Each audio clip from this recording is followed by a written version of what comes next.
দেখো স্ক্রিন দেখতে পাচ্ছ তো? চল দেখো, তাহলে আমরা প্রথমে আজকে তো যা সিচুয়েশন দেখছি যে অনেক ডাউটস তোমাদের আছে, তাহলে সেইটাকে ক্লিয়ার করে দেখি হারমিশন অপারেটর পর্যন্ত আমি যেতে পারি কিনা। তাহলে আমাদের প্রথমে ডাউট ক্লিয়ারেন্স গুলো করি আর কি।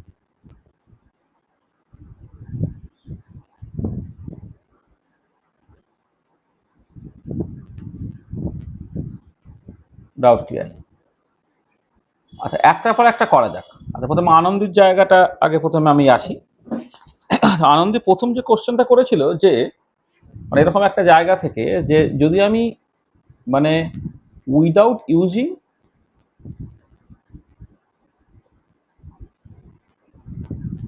Method of induction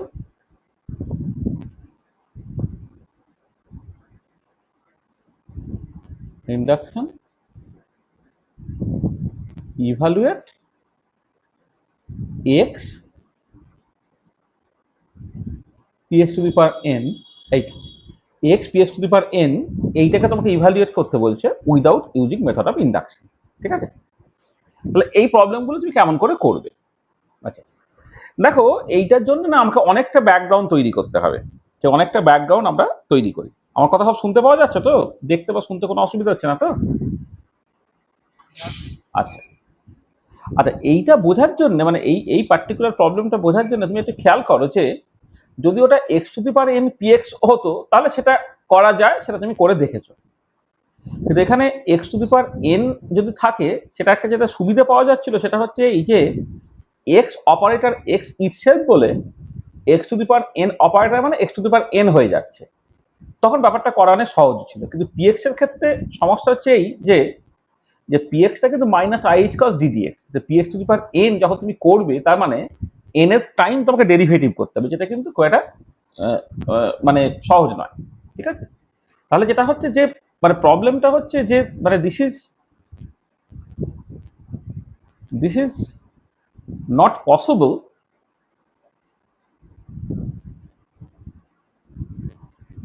in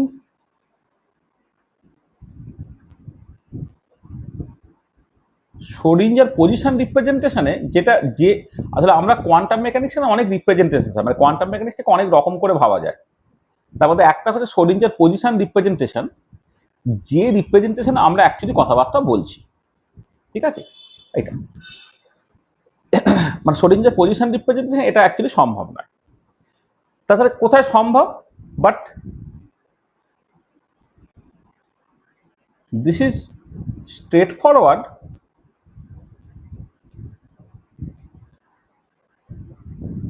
in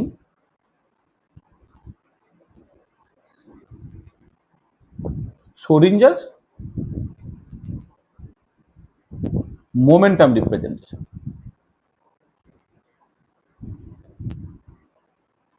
Schrödinger momentum representation কিন্তু এটা তোমার একদম স্ট্রেট ফরওয়ার্ড। তা Schrödinger momentum representationটা কি আমাকে সেটা জানতে হবে। তাহলে আমরা এক কাজ করি, এটা এমনি আমাদের আজকে শেষের দিকে করানোর ইচ্ছে ছিল, যেটা হচ্ছে রিপ্রেজেন্টেশন অফ কোয়ান্টাম মেকানিক্স। এই পার্টটাকে একটুখানি আমি একটু বুঝে নিই প্রথমে, হ্যাঁ, তাহলে দেখবে ব্যাপারটা তোমার পক্ষে অনেক সহজ হয়ে যাচ্ছে। তাহলে আমরা একটা জিনিস প্রথমে পড়ে নিই, যেটা আমাদের একটু করতে হতো এমনি, representations in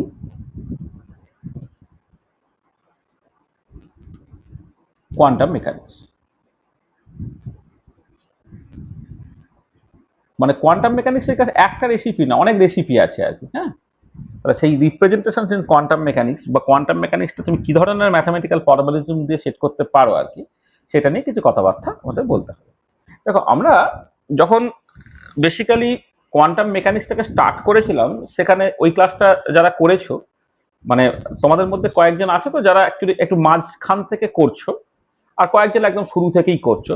আনন্দী, মোহর এরা যেমন শুরু থেকে করছে, বা যারা ফোর্থ সেমিস্টারে যারা আছো আর কি, তারা যেমন শুরু থেকে করছো।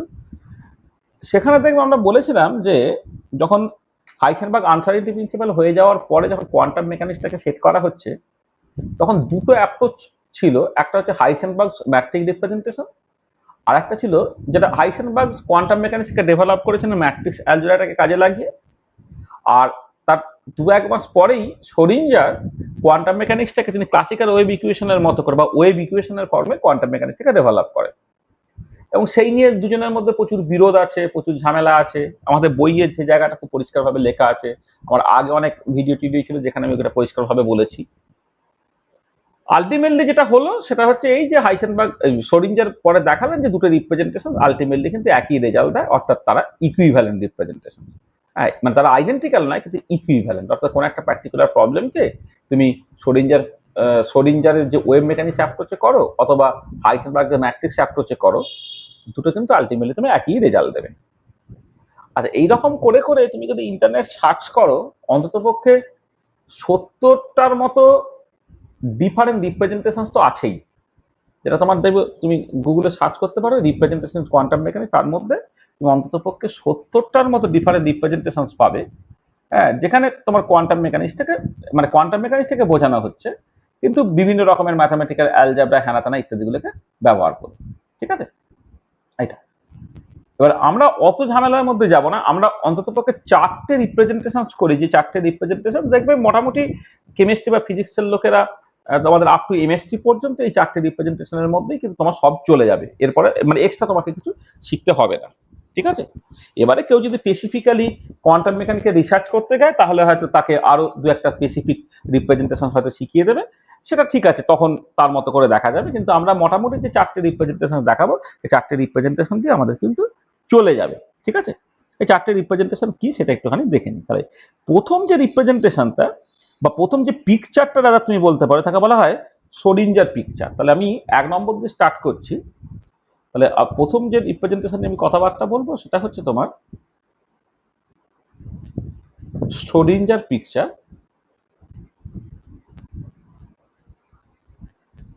শ্রোডিঞ্জার পিকচার বলা হয়। শ্রোডিঞ্জার পিকচারের মধ্যে দুটো পার্ট, একটা হচ্ছে তোমার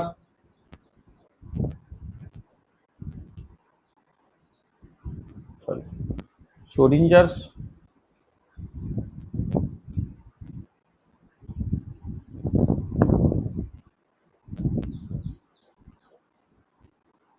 position representation,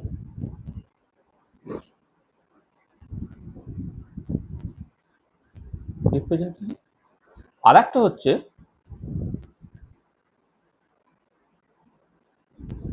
Schrodinger momentum representation. একটা হচ্ছে শ্রোডিঞ্জার পজিশন রিপ্রেজেন্টেশন, আর একটা হচ্ছে শ্রোডিঞ্জার মোমেন্টাম রিপ্রেজেন্টেশন। আর এই শ্রোডিঞ্জার পজিশন রিপ্রেজেন্টেশনটা এইটা দিয়েই কিন্তু আমরা কোয়ান্টাম মেকানিক্সটা অলরেডি করছি।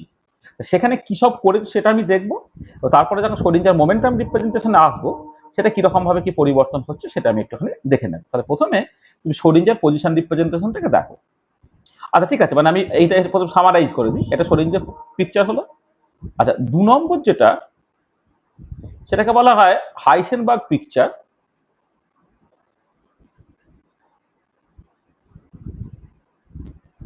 হাইসেনবার্গ পিকচার, এবং এটা বেসিক্যালি হাইসেনবার্গ ম্যাট্রিক্স রিপ্রেজেন্টেশন, সবকিছু ম্যাট্রিক্স দিয়ে করা।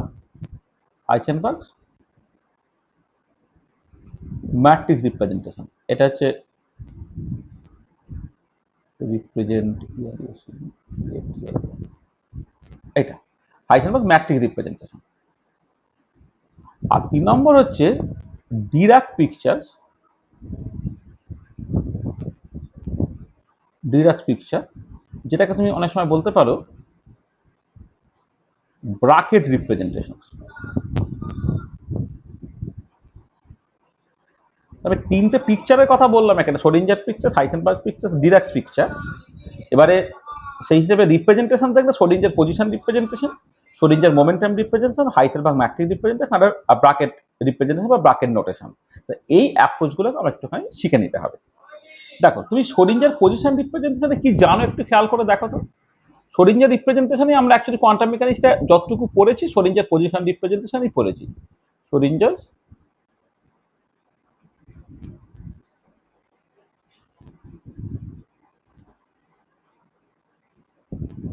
পজিশন রিপ্রেজেন্টেশন এই জিনিসটা পড়েছি। শ্রোডিঞ্জার পজিশন রিপ্রেজেন্টেশন আগে একটুখানি বলে নেওয়া যায়। দেখো এই স্ক্রোডিঞ্জার পজিশন রিপ্রেজেন্টেশনে যদি একটা কোয়ান্টাম স্টেটকে তুমি কিভাবে এক্সপ্রেস করছো, এক্ষেত্রে হচ্ছে any quantum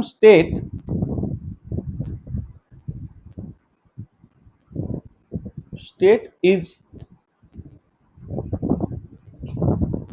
represented by a function of position. A quantum state is represented by a function of position. ঠিক আছে, এটা এবং সেই ফাংশনটা কতগুলো ক্রাইটেরিয়া স্যাটিসফাই করবে সেগুলো তো আছে, কিন্তু মোদ্দা কথা হচ্ছে এটা তুমি একটা ফাংশন অফ পজিশন এভাবে তুমি দেখো। তাহলে 1D তে যদি তুমি দেখো, তাহলে কোয়ান্টাম স্টেটটাকে তুমি কিভাবে লিখছো, সাই as a function of x এরকম ভাবে লিখছো।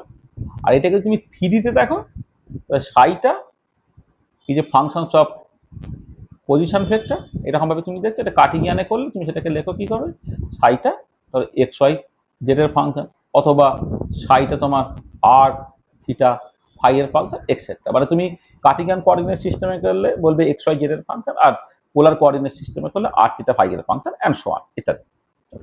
তাহলে এটা হচ্ছে প্রথম, যে কোয়ান্টাম স্টেটকে তুমি একটা পজিশনের ফাংশন হিসেবে লিখছো। আর কি করছো, ফান্ডামেন্টাল যে অপারেটরগুলো পজিশন অপারেটর, সেটা কি হচ্ছে না, এক্স অপারেটরটাকে তুমি জাস্ট এক্স বললে, পজিশন অপারেটরকে এক্স অপারেটরকে তুমি জাস্ট এক্স বললে,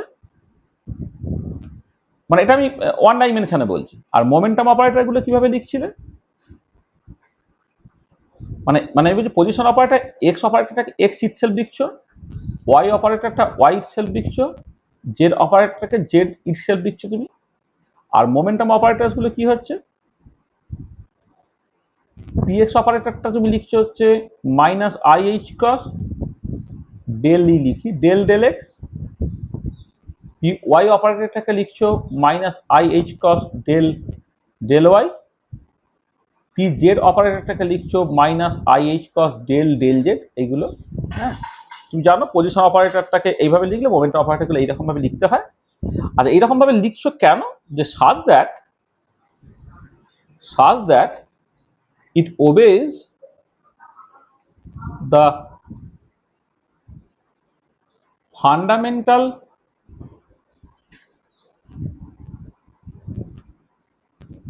commutation রিলেশন। এটা ফান্ডামেন্টাল কমিউটেশন রিলেশনসটা ওবে করছে।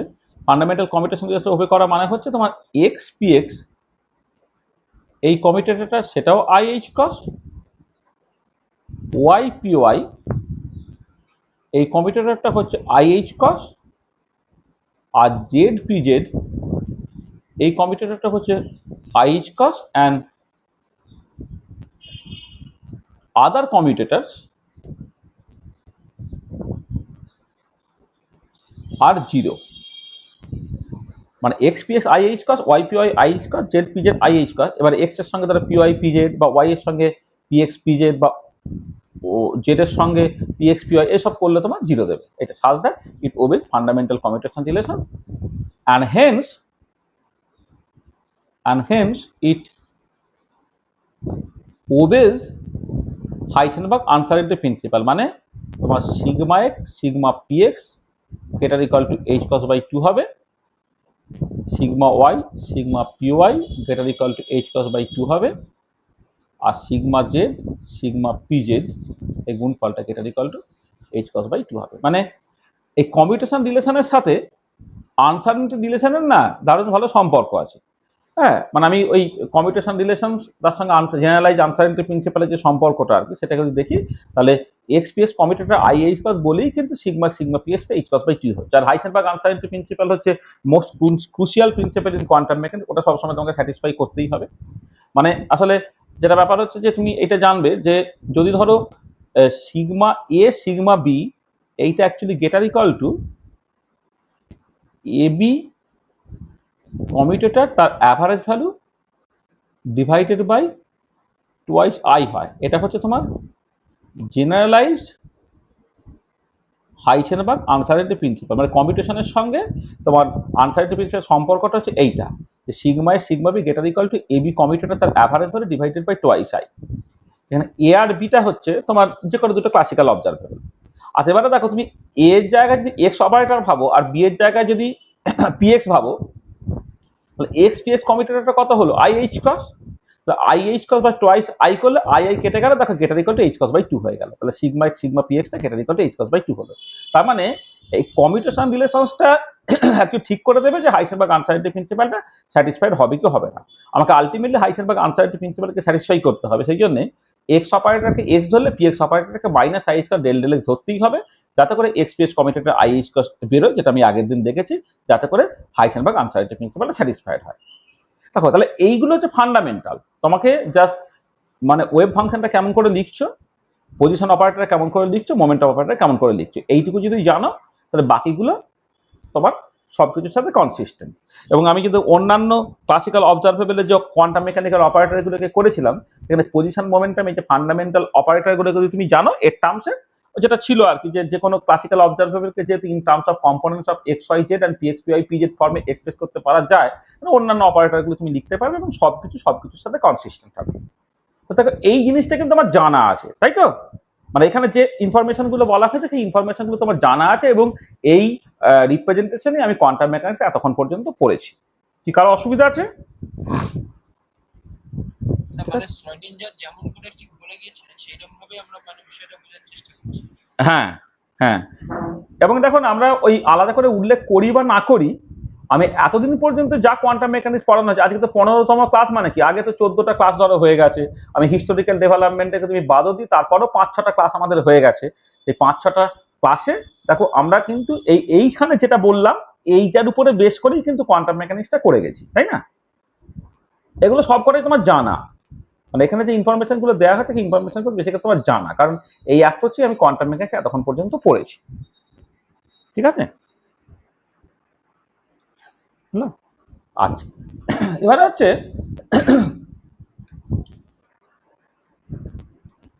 এবারে বিভিন্ন কারণে, যেমন ধরো একটা কারণ আমি একটু আগেই বললাম যে তুমি যদি এই রিপ্রেজেন্টেশনে x p x to the power n এই অপারেটরটাকে বের করতে চাও, এই কমিউটেটরটাকে বের করতে তুমি বের করতে পারছো না।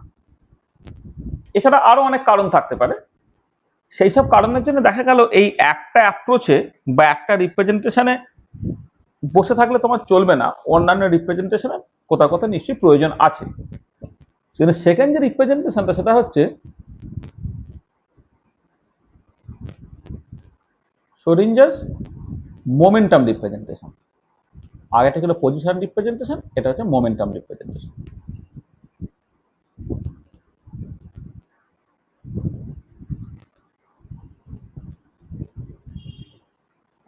Schrodinger momentum representation. দেখো Schrodinger momentum রিপ্রেজেন্টেশনে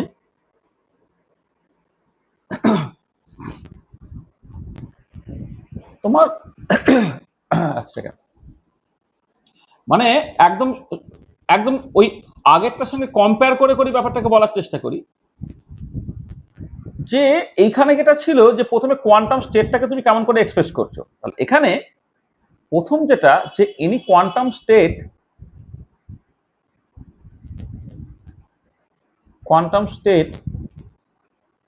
is represented as a function of momentum। আগেরটা যেমন যে ফাংশন অফ পজিশন ছিল, এখন একটা ফাংশন অফ মোমেন্টাম তোমাকে এক্সপ্রেস করা হচ্ছে। মানে 1D তে যদি তুমি দেখো তাহলে সাইটাকে তুমি এক্সপ্রেস করে কিভাবে, সাই which is the function of, ধরে নাও পি বা পিএক্সই ধরো এইটা, আর এটা যদি 3D তে তুমি করো সাইটা অ্যাজ এ ফাংশন অফ, ধরো আমি মানে এটাকে ধরছি তিনটে কম্পোনেন্ট পিএক্স পিওয়াই পিজেড এইটা। তো আগেরটা যেমন খেয়াল করো যে ওয়েভ ফাংশনটা সেটা পজিশনের ফাংশন ছিল, এখন ওয়েভ ফাংশনটা মোমেন্টামের ফাংশন ছিল, অর্থাৎ পজিশনটা মোমেন্টাম দিয়ে রিপ্লেসড হয়ে গেল। আচ্ছা, এবারে ওখানে যেমন আগে পজিশন অপারেটরগুলো ফিক্স করতে হচ্ছিল, এখন মোমেন্টাম অপারেটরগুলো কি করে লিখবো? মোমেন্টাম অপারেটর এখানে যেমন দেখো পজিশন অপারেটর বলা হয়েছে, এখানে মোমেন্টাম অপারেটরগুলো কি না, পিএক্স অপারেটর মানে হচ্ছে তোমার পিএক্স ইটসেলফ, পিওয়াই অপারেটর মানে হচ্ছে তোমার পিওয়াই ইটসেলফ, আর পিজেড অপারেটর মানে হচ্ছে তোমার পিজেড ইটসেলফ। মোমেন্টাম অপারেটরগুলো তুমি এইরকম ভাবে লিখছো। আর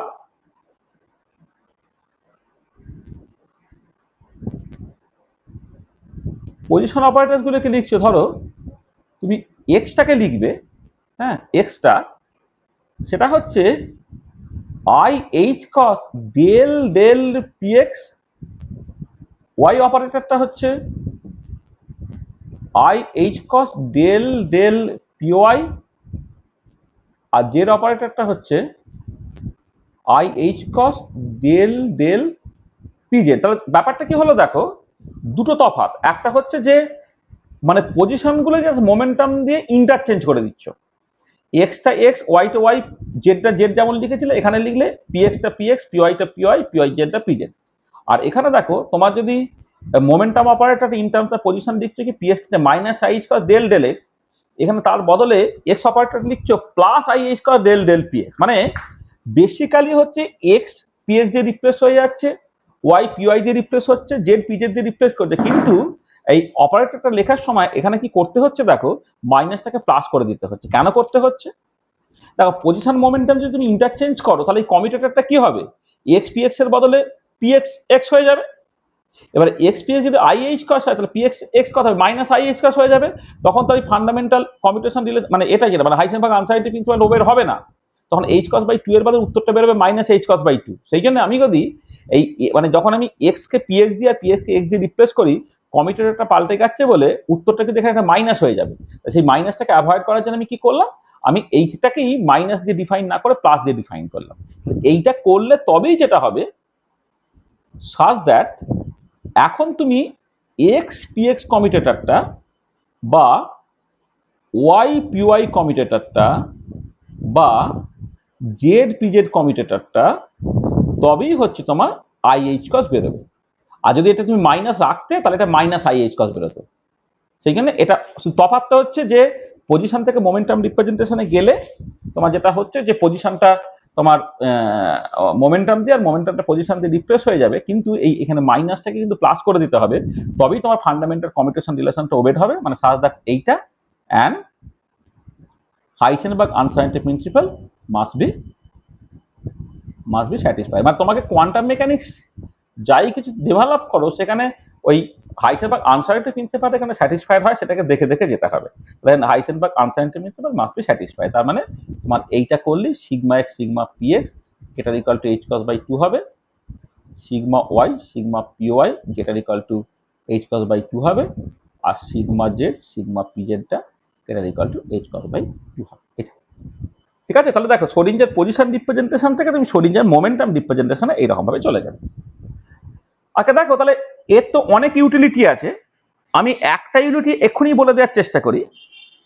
সেটা হচ্ছে যে এই যেটা তুমি এই যে কমিউটেটরটাকে ক্যালকুলেট করছিলে, ধরো আমি এরকম একটা পার্টিকুলার প্রবলেম করে নিচ্ছি। ধরো তোমাকে বের করতে বলা হচ্ছে এইটা x p x to the power n, এই কমিউটেটরটা তোমাকে বের করতে হচ্ছে। আমি শুরু করছি এইরকম ভাবে, আমি বললাম যে late Sai PX is an arbitrary function. মানে আমরা ওয়েভ ফাংশনটাকে এক্স এর ফাংশন হিসেবে দেখি, আমি ওয়েভ ফাংশনটাকে মোমেন্টামের ফাংশন হিসেবে লিখলাম। তাহলে আমি বেসিক্যালি শোডিঞ্জার মোমেন্টাম রিপ্রেজেন্টেশনের কথা বলবো। ধরো late Sai PX is an arbitrary function. তাহলে এবারে x p x to the power N সেটা কাজ করবে কার উপরে, সাই পিএক্স এর উপরে কাজ করবে।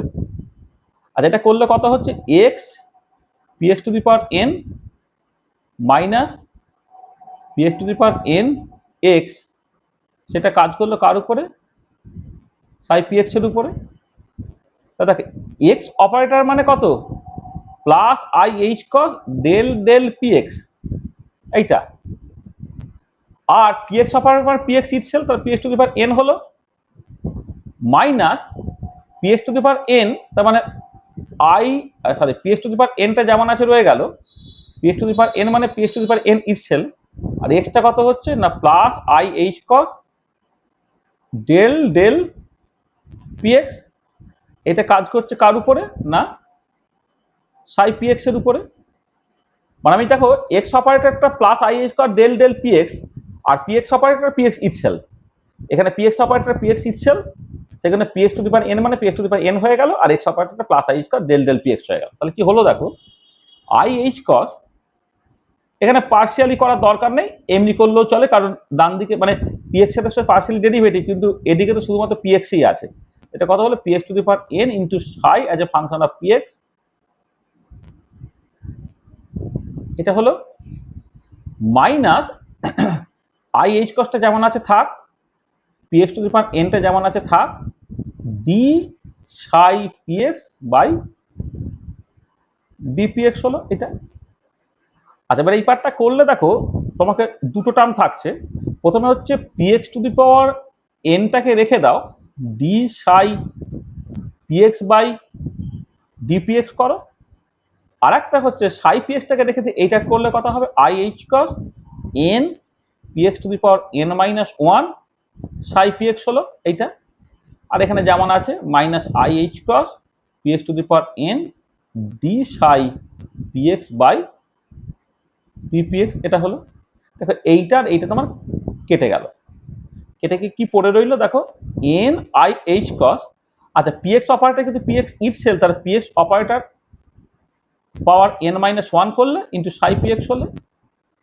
আর এবারে পিএক্স যেহেতু আরবিট্রারি ফাংশন, দেন ক্লিয়ারলি কি হলো, দুদিক থেকে তুমি সাই পিএক্সটাকে বাদ দিচ্ছ, কারণ সাই পিএক্সটা আরবিট্রারি ফাংশন, সেটা হয়ে গেল কত, এন আই এইচ কস, দেখো p x to the power n minus one হয়ে গেল। দেখো তুমি প্রুভ করে ফেলতে without using method of induction, x p x to the power এনটা যে n i H cross x to the power n minus one হয়, তুমি করে ফেলতে পারলে। তাই এটা শোরিঞ্জার পজিশন রিপ্রেজেন্টেশনে খুব অসুবিধে, শোরিঞ্জার মোমেন্টাম রিপ্রেজেন্টেশন দেখে এটা ইজিলি করে ফেলতে পারা গেল। ঠিক আছে, বুঝতে পেরেছো? তার মানে তোমাকে রিপ্রেজেন্টেশনটাই পাল্টে নিতে হলো। ঠিক আছে, আচ্ছা এবারে একটা ব্যাপার বলি। বলো।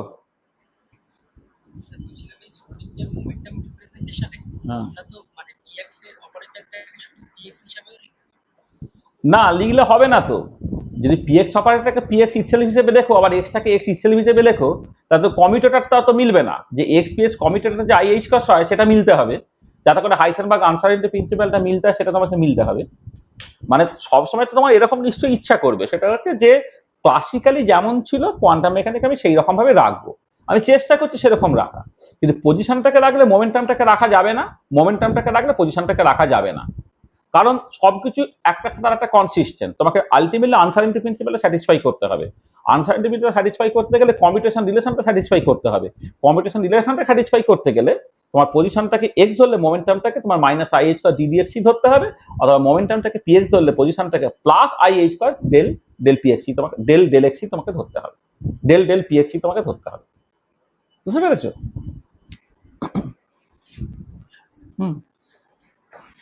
তুমি যদি জাস্ট দেখো না, তাহলে না হলে তুমি যেটা বলছো যদি এক্সটাকে এক্স আর পিএক্সটাকে পিএক্স ধরো, তো এক্স পিএক্স কমিউটেটর মানে কি, x PX minus PX x, ওটা তো জিরো হয়ে যাবে, তাই না?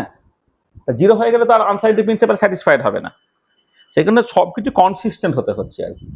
হ্যাঁ, মানে এটা একটা লজিক যে যদি পজিশনটাকে তুমি পজিশন অপারেটর ধরো, তাহলে মোমেন্টাম অপারেটর কেন ওইটাই ধরবো, কারণ ওটা ছাড়ার কোনো চয়েস নেই তোমার। একটা হচ্ছে আনসার্টেনিটি প্রিন্সিপাল স্যাটিসফাই করা, পরে আবার আরেকটা দেবে এরেনফেস্ট ইকুয়েশন না মোশন বলে একটা ইকুয়েশন আছে, সেটাকে স্যাটিসফাই করতে হবে। হ্যাঁ, মানে জিনিসগুলো তোমার মানে আমি কি বলবো, মানে মানে ইউনিক নয় সার্টেনলি, কারণ অনেক রিপ্রেজেন্টেশন আছে, কিন্তু খেয়াল রাখতে হবে যে জিনিসটা যাতে কনসিস্টেন্ট হয় সব জায়গায়। যেটা ভেবে দেখবে তোমার থার্মোডাইনামিক্সে তুমি অনেক কিছু এটা ওটা সেটা তুমি ভাবতে পারো, কিন্তু first law second law violate করা চলবে না। ফার্স্ট ল সেকেন্ড ল হচ্ছে থার্মোডাইনামিক্সের মূল সুরটা ওইখানে বাঁধা আছে, তোমার ওইটাকে ম্যানেজ করে তুমি যা খুশি ভাবো। এখানেও ঠিক একই রকম ভাবে এই যে uncertainty principal, fundamental, commutation relation, এইগুলোকে মেনটেন করে তুমি অনেক রকমের ভার্সন ভাবতে পারো। ঠিক আছে, সেখানে সবসময় অ্যাপ্রোচগুলো ইউনিক না, সেখানে একাধিক রিপ্রেজেন্টেশন আছে, কিন্তু অ্যাপ্রোচগুলো at the same time mathematically এবং ফিজিক্যালি কনসিস্টেন্ট হতে হবে। কনসিস্টেন্ট হতে গেলে যখন তুমি একটা ধরবে আর একটা তার পরিপূরক হতে হবে, সবটাকে তুমি তোমার মতো করে ধরতে পারো না। ঠিক আছে, বোঝাতে পারলাম?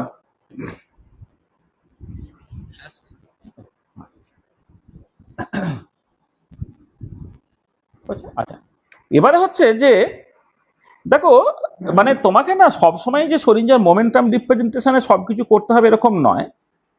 তোমার একটা সুবিধা পাবে যে মানে একটা বেশ মজার রিলেশনস করা আছে, সেটা হচ্ছে যদি তুমি পজিশন রিপ্রেজেন্টেশন ওয়েভ ফাংশনটা জানো, তাহলে মোমেন্টাম রিপ্রেজেন্টেশন ওয়েভ ফাংশনটা বা মোমেন্টাম রিপ্রেজেন্টেশন ওয়েভ ফাংশনটা জানলে পজিশন রিপ্রেজেন্ট ওয়েভ ফাংশনটা সেটা কিন্তু না করতে পারা যায়।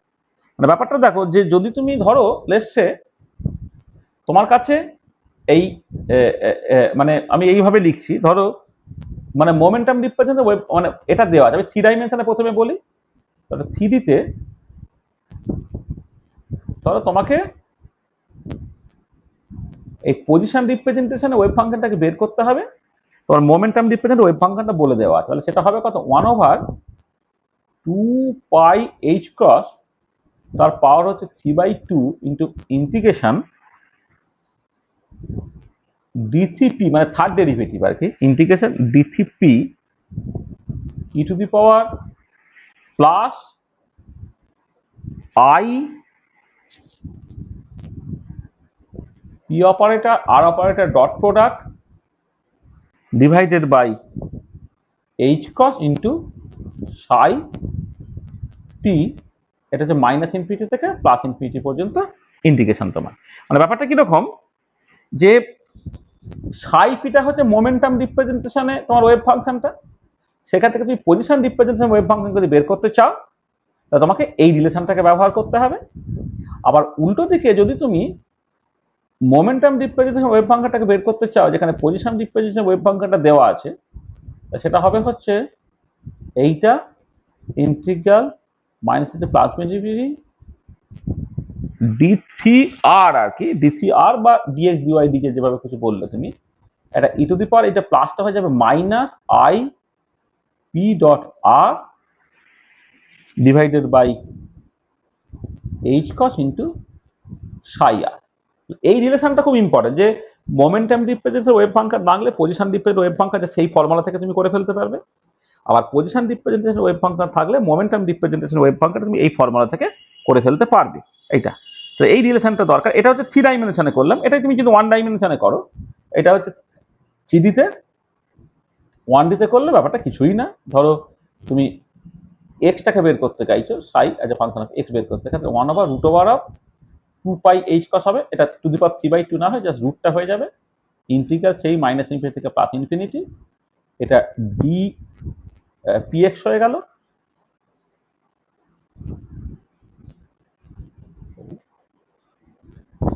মানে এখানে শুধু d3p এর জায়গায় dpx হলো into to the power plus i px into x divided by h cos into psi px হলো, অথবা কেউ যদি psi pxটাকে বের করতে চায় তাহলে 1/√2 pi h cos integral minus infinity plus infinity dx into e to the power minus i px into x by h cos into psi x।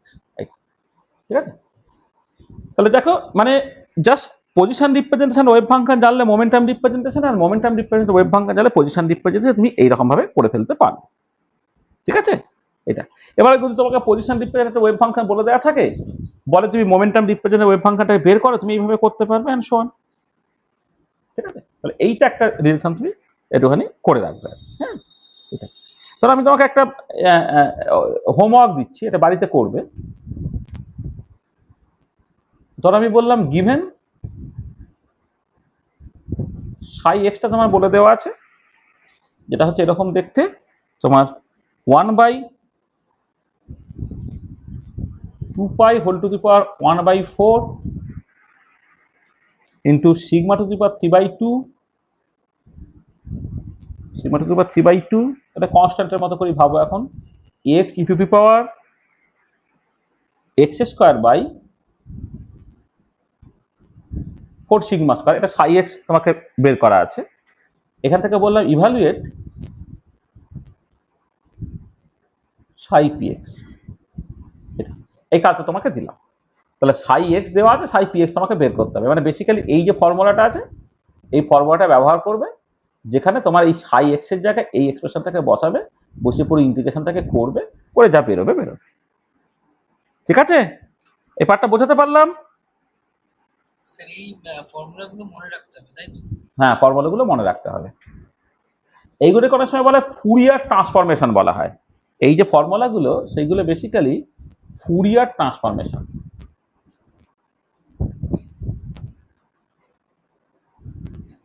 Fourier transformation, এই যে ফর্মুলাগুলো এগুলোকে বলে ফুরিয়ার ট্রান্সফরমেশন।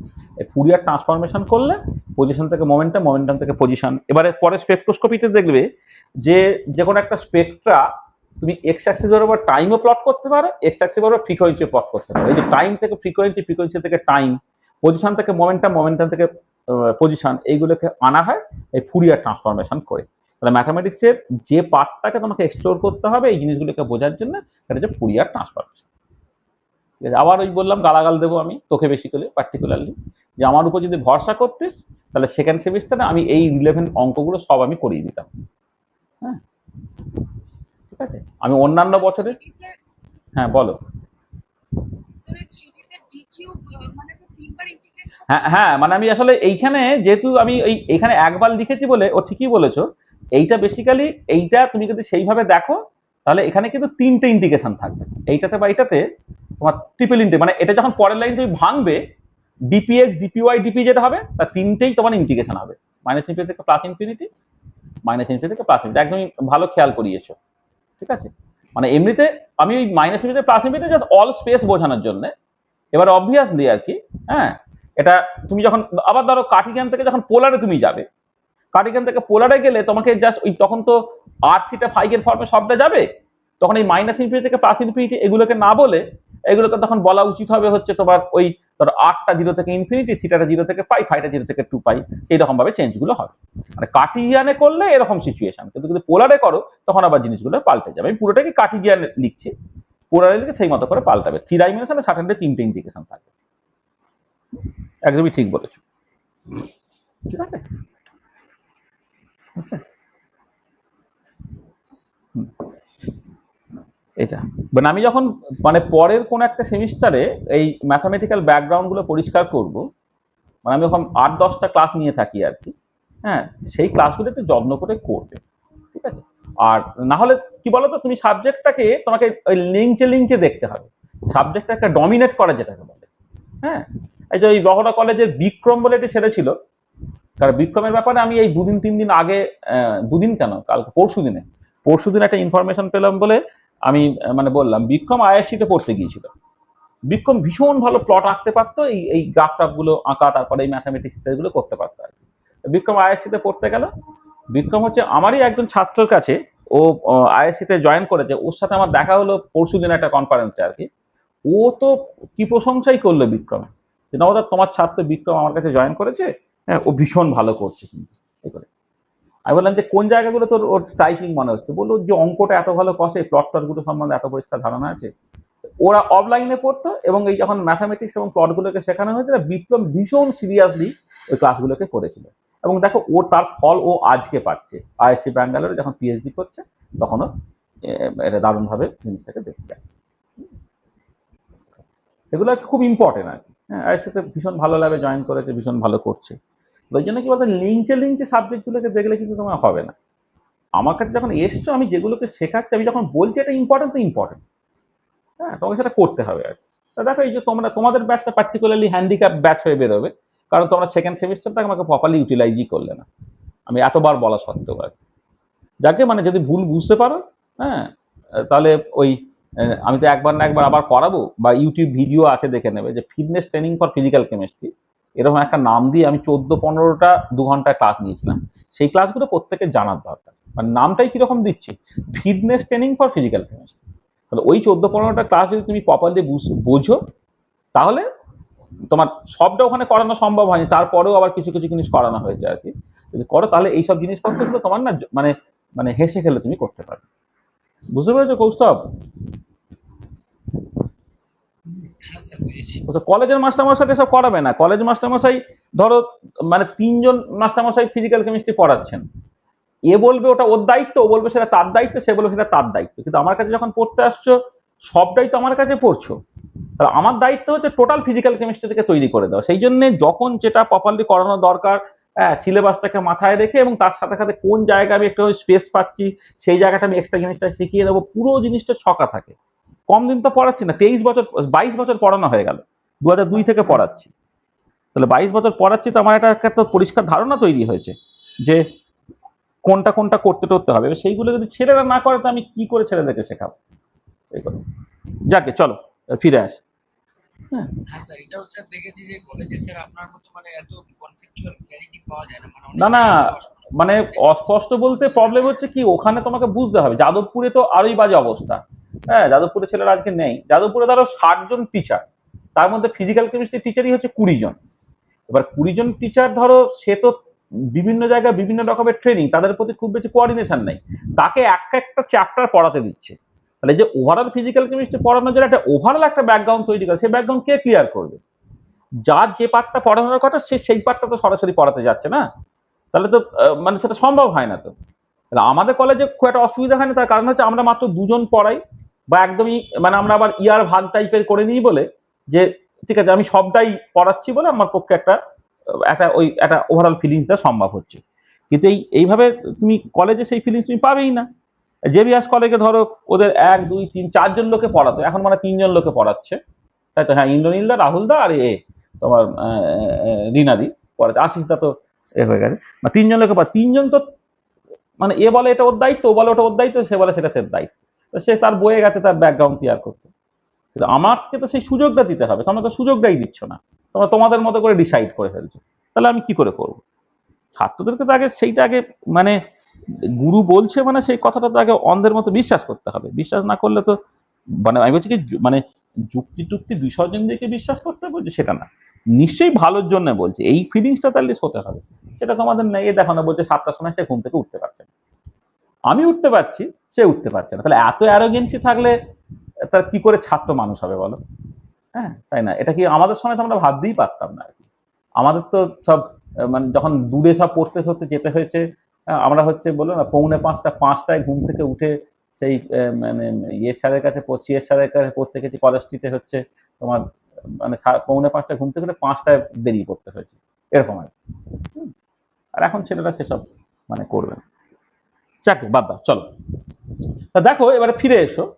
তাহলে আমাদের কি হচ্ছে না, এই যে রিপ্রেজেন্টেশনের মধ্যে আমি সরিঞ্জার পজিশন রিপ্রেজেন্টেশন বললাম, সরিঞ্জার মোমেন্টাম রিপ্রেজেন্টেশন বললাম। এবারে চলে এসো হাইসেনবার্গ ম্যাট্রিক রিপ্রেজেন্টেশন।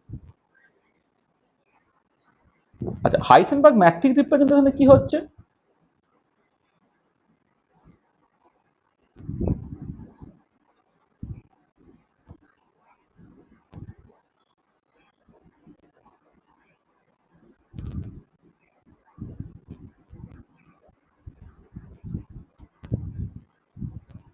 দেখো হাইসেনবার্গ ম্যাট্রিক রিপ্রেজেন্টেশনে আসলে হাইসেনবার্গ ম্যাট্রিক রিপ্রেজেন্টেশনে জানো তো সবচেয়ে মানে আগে হয়েছিল, মানে কোয়ান্টাম মেকানিক্স যখন ডেভেলপ করা হলো প্রথম কিন্তু হাইসেনবার্গ ম্যাট্রিক রিপ্রেজেন্টেশনই এসেছিল।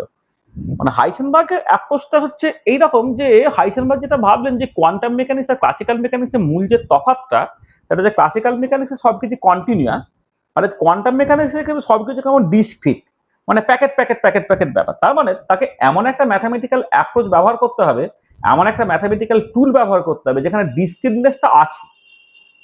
তাহলে সেই ডিসক্রিটনেসটা কোথায় আছে? তুমি দেখবে যে যা অঙ্ক তুমি এখন পর্যন্ত শিখেছো তাতে হচ্ছে ম্যাট্রিক্স অ্যালজেব্রাতে কিন্তু সেই ডিসক্রিট ব্যাপারটা আছে। সেখানে হাইসেনবার্গের যে অ্যাপ্রোচটা সেটা বেসিক্যালি ম্যাট্রিক রিপ্রেজেন্টেশন, এবং সেটা ওয়ান ডাইমেনশনাল ম্যাট্রিক্স হয়ে গেলে সেটা ভেক্টর হয়ে যায়। সেটা হাইসেনবার্গ ম্যাট্রিক রিপ্রেজেন্টেশন বা হাইসেনবার্গ ভেক্টর রিপ্রেজেন্টেশন। যেখানে তোমাকে প্রথমেই যেটা করা হচ্ছে সেটা হচ্ছে যে এনি কোয়ান্টাম স্টেটকে তোমাকে একটা ভেক্টর হিসেবে লিখবে। তাহলে এনি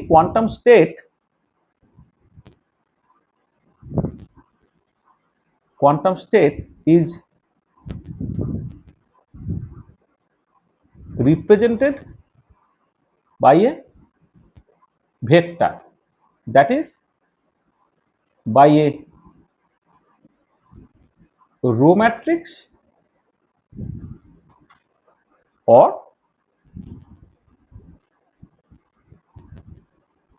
column matrix। একটা ভেক্টরকে একটা রো ম্যাট্রিক্স বা কলাম ম্যাট্রিক্স দিয়ে এক্সপ্রেস করা যায়। তাহলে any quantum state is represented by a vector, that is by a row matrix or a column matrix. আর any quantum mechanical operator, any quantum mechanical operator is represented by এ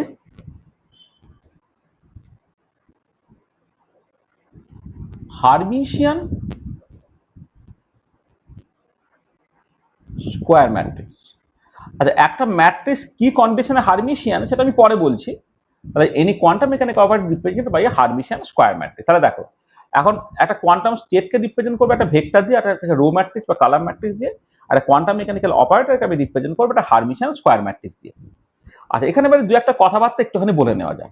সেটা হচ্ছে কি, ধরো মানে মানে এইটার মানেটা তুমি বোঝার চেষ্টা করো। দেখো, তুমি তো বেসিক্যালি শ্রোডিঞ্জার পজিশন রিপ্রেজেন্টেশনটা জানো। শ্রোডিঞ্জার পজিশন রিপ্রেজেন্টেশন থেকে তুমি কেমন করে হাইসেনবার্গ ম্যাট্রিক্স রিপ্রেজেন্টেশন আসবে সেইটা একটুখানি বোঝার দরকার আছে। ধর আমি এরকম বললাম যে psi n is a complete set of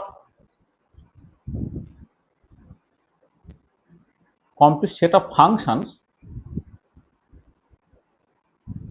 that can span the space। মানে এটার মানে হচ্ছে যে বেসিক্যালি তোমরা পস্টুলেট 2 থেকে এটা পড়েছিলে না, যে হার্মিশিয়ান অপারেটর আইগেন ফাংশনগুলো ফর্ম এ কমপ্লিট সেট। এর মানে হচ্ছে বেসিক্যালি যে কোনো একটা স্টেটকে যে মানে এই যে complete set of function that can span the space, কথাটার মানে হচ্ছে যে যে ওই স্পেসে কোনো একটা ফাংশনকে তুমি এই যে সামেশন ওভার আইটা হচ্ছে 1 থেকে n পর্যন্ত সিআই, এটা ফাই লিখছে, হ্যাঁ সাই না করে একটু ফাই লিখছে, হ্যাঁ সিআই ফাই আই এইরকমভাবে লিখতে পারবে। মানে বেসিক্যালি এর মানেটা হচ্ছে যে যে যদি এরা একটা কমপ্লিট সেট তৈরি করে তাহলে তাদের লিনিয়ার কম্বিনেশন নিয়ে তুমি যে কোনো ফাংশনকে তৈরি করতে পারবে। বা তুমি এইভাবে বলতে পারো C1 phi 1 plus C2 phi 2 plus C3 phi 3 sorry plus c i phi i plus করে তুমি বেসিক্যালি সিএন ফাই এন পর্যন্ত গেলে।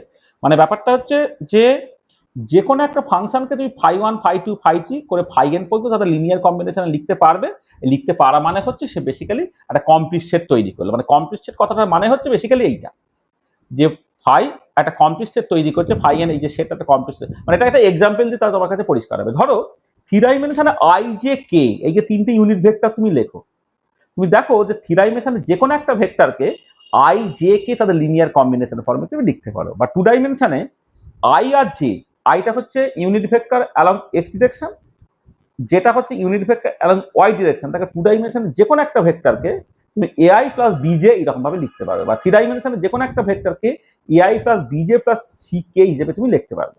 তাহলে আই জে কে তারা একটা কমপ্লিট সেট তৈরি করবে, কারণ আই জে কে দিয়ে তুমি 3 ডাইমেনশনে যে কোনো একটা ভেক্টরকে লিখতে পারো। ঠিক একই রকম ভাবে একটা কমপ্লিট সেট অফ ফাংশনস মানে হচ্ছে যেটা basically Hermitian operator eigen functions হয়, তারা একটা কমপ্লিট সেট তৈরি করছে মানে হচ্ছে ওই স্পেসে যে কোনো একটা ফাংশনকে তুমি এরকম ভাবে লিনিয়ার কম্বিনেশন ফর্মে লিখতে পারবে। ঠিক আছে, এটা হলো, ঠিক আছে, এটা হলো। আচ্ছা আচ্ছা, এবারে তুমি দেখো যেটা হচ্ছে যে এই যে কম্বাইনিং কোএফিসিয়েন্ট গুলো হয়েছে না, তাহলে এই যখন আমি হাইসেনবার্গ ম্যাট্রিক্স রিপ্রেজেন্টেশনে লিখবো, এই সাইটাকে তোমাকে লিখতে হবে আইটার এই কোএফিসিয়েন্ট গুলো যেগুলো ছিল, এই coefficient C1 C2 dot dot dot dot করে আপ টু Cn পর্যন্ত এই হিসেবে লিখতে হবে তোমাকে। অথবা সাইটাকে তোমাকে লিখতে হবে C1 C2 dot dot dot করে Cn। মানে বেসিক্যালি যেটা হাইসেনবার্গ শ্রোডিঞ্জার পজিশন রিপ্রেজেন্টেশনে যে কোনো একটা ফাংশনকে যেমন তুমি এইভাবে লিনিয়ার কম্বিনেশন ফর্মে লেখো, এই কম্বাইনিং কোএফিসিয়েন্ট গুলো এলো, এই কোএফিসিয়েন্ট গুলো দিয়ে যে কালাম ভেক্টর কালাম ম্যাট্রিক্সটা বা রো ম্যাট্রিক্সটা হচ্ছে সেইটা বেসিক্যালি একটা কোয়ান্টাম স্টেটকে রিপ্রেজেন্ট করছে। তাহলে এই যে এনি কোয়ান্টাম স্টেট সেটাকে তুমি হাইসেনবার্গ ম্যাট্রিক্স রিপ্রেজেন্ট এইভাবে এক্সপ্রেস করবে। তার মানে এটা হচ্ছে যে যদি ফাইগান একটা কমপ্লিট সেট তৈরি করে, হ্যাঁ কমপ্লিট সেট তৈরি করে, তাহলে তোমার বেসিক্যালি যেটা হচ্ছে মানে যখন কমপ্লিট সেট তৈরি করবেন আমি সেটা দেখবো যে এরা বেসিক্যালি আইগেন ফাংশন বা হার্মিশিয়ান অপারেটর বলে এই ফাইএন গুলো একটা অর্থোনর্মাল সেট হয়। মানে এইটা না, এই যে ফাইএন গুলো ইজ অর্থোনর্মাল সেট। মানে আমি এটা এখনো করাইনি, সেটা আমি দেখবে একটু একটু পরে করাবো যে হার্মিশিয়ান অপারেটর আইগেন ফাংশন গুলো তারা অর্থনর্মাল সেট তৈরি করে। আর কমপ্লিট সেট মানে যে কমপ্লিট সেট অফ ফাংশন, এরা বেসিক্যালি কি, এরা বেসিক্যালি তো eigen function of Hermitian operator, যেটা পস্টুলেট 2 তে ছিল। আইগেন ফাংশন অফ এ মানে পস্টুলেট 2 তে খেয়াল করে দেখো লাস্ট পার্টের মধ্যে ছিল eigen function of Hermitian operator forms a complete set. Eigen function of Hermitian operator এরা একটা কমপ্লিট সেট তৈরি করছে। আর eigen function of Hermitian operator তারা অর্থনর্মাল হয়। সেই অর্থনর্মাল বেসিসের ফর্মে তুমি সাইকে এক্সপান্ড করতে পারছো, তাহলে এই কম্বাইনিং কোএফিসিয়েন্ট গুলো দিয়ে যে কালাম ম্যাট্রিক্স বা রো ম্যাট্রিক্সটা রিপ্রেজেন্ট করছে সেটাই অ্যাকচুয়ালি একটা কোয়ান্টাম স্টেট রিপ্রেজেন্ট করে। এইটা আচ্ছা, এবারে তুমি নেক্সট হচ্ছে ধরো তুমি একটা অপারেটর যখন তুমি লিখবে, ধরো আমি এরকম বলছি যে তোমার একটা ধরো একটা আচ্ছা তুমি বাকের নোট এখন যাও,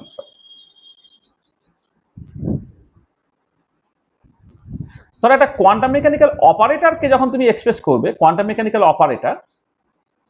অপারেটর কিভাবে তুমি লিখবে, এইটা একটা n ক্রস n একটা স্কোয়ার ম্যাট্রিক্স হিসেবে লিখতে হচ্ছে, যেটা বেসিক্যালি a11 a12 ইত্যাদি করে করে a1n a21 a22 করে a2n এভাবে করে an1 an2 করে ann, এইটা দিয়ে তুমি একটা কোয়ান্টাম মেকানিক্যাল অপারেটরকে এক্সপ্রেস করছো।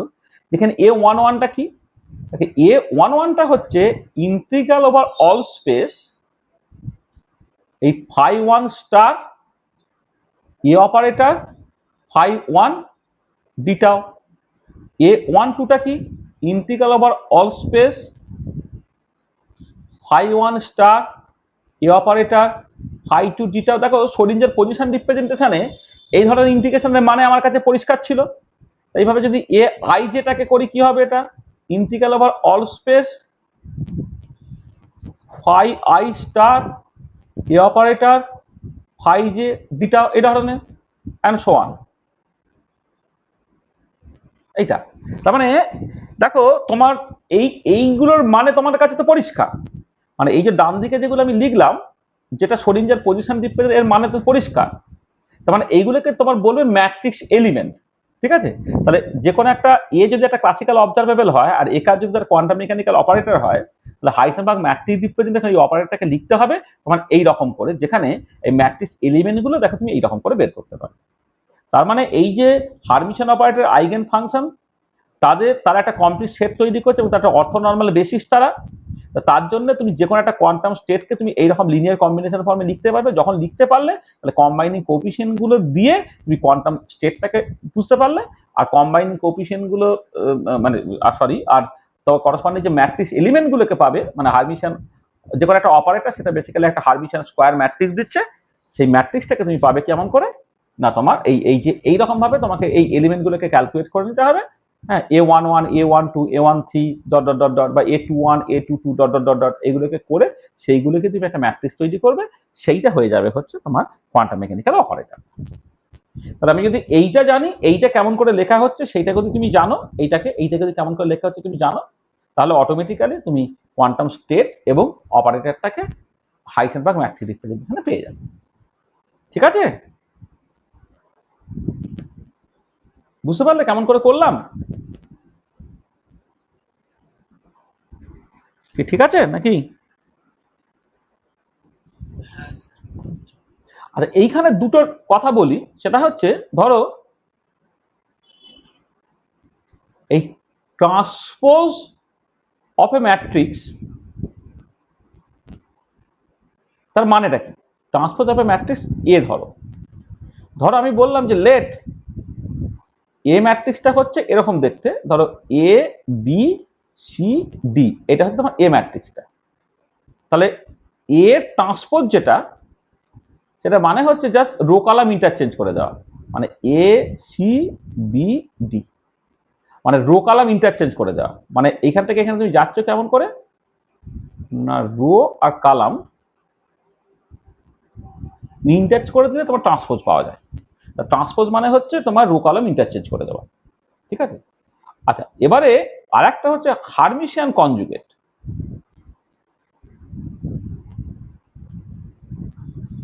Hermitian conjugate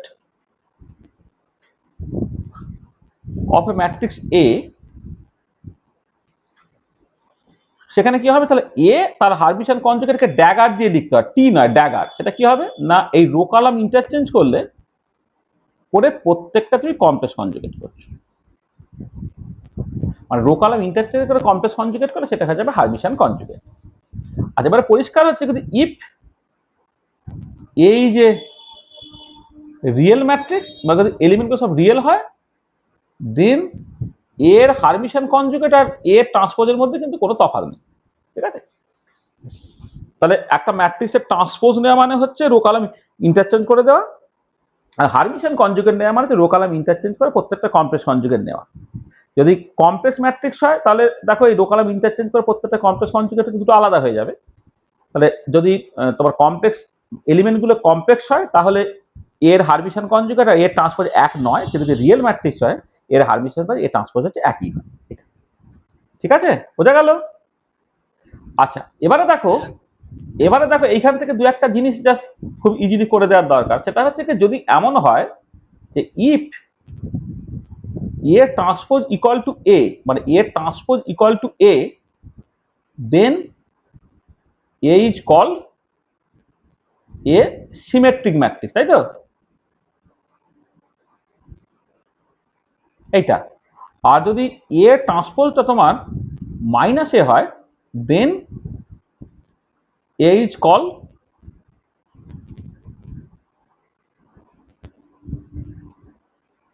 Q symmetric matrix. Matrix algebra পড়েছে তো, সিমেট্রিক্স কিউ সিমেট্রিক সব জানো তো? তাহলে এ ট্রান্সপোজটা এ হলে, হ্যাঁ 12-এ পড়েছিলে, হ্যাঁ আসলে ওই বইটা একটু কিনে নাও, বুঝলে? আমাদের না এই বইটা প্রত্যেকে কিনে নাও তো, এই আনন্দী এইসব বই, এই বইটা এই ব্যাচে যারা আছে প্রত্যেকে এইটা কেন, যে mathematics and statistics for chemist, mathematics and statistics for chemist, আমাদের লেখা, এটা mathematics and statistics for chemist, টেকনোওয়ার্ল্ডে, টেকনোওয়ার্ল্ড পাবলিকেশন। এই বইটা প্রত্যেকের কাছে একটা করে রাখা দরকার, মানে যারাই গ্র্যাজুয়েশন পড়বে কেমিস্ট্রিতে তাদের প্রত্যেকের কাছে এই বইটা থাকা দরকার, mathematics and statistics for chemist. College স্ট্রিটে টেকনোওয়ার্ল্ডে চলে যাবি বা অ্যামাজনও আছে, সার্চ দিয়ে, খুব বেশি দাম টাম হবে না, এই বইটা প্রত্যেকে জোগাড় করে নেয়, ঠিক আছে? এইটা করলে এই যে ঘাটতিগুলো থাকছে সেই ঘাটতিগুলো সব কিন্তু ক্লিয়ার হয়ে যাবে, ঠিক আছে? অনেক টাকাই তো বাজেভাবে নষ্ট করছিস, একটুখানি ভালো কাজে একটু টাকা নষ্ট কর, আর কি করা যায়। চলো যেটা বলছিলাম, হ্যাঁ বলো। বলছি এই পেজটায় ফার্স্ট পয়েন্টে অপারেটর এ কে যখন আমরা ডিফাইন করছি তখন ইচ এলিমেন্টটা তো আমরা অপারেটর এ ইউজ করছি। হ্যাঁ হ্যাঁ, মানে এটা বলছো তো, মানে বলো তুমি এই এ অপারেটর প্রথম লাইনে এটা লেখা আছে তো?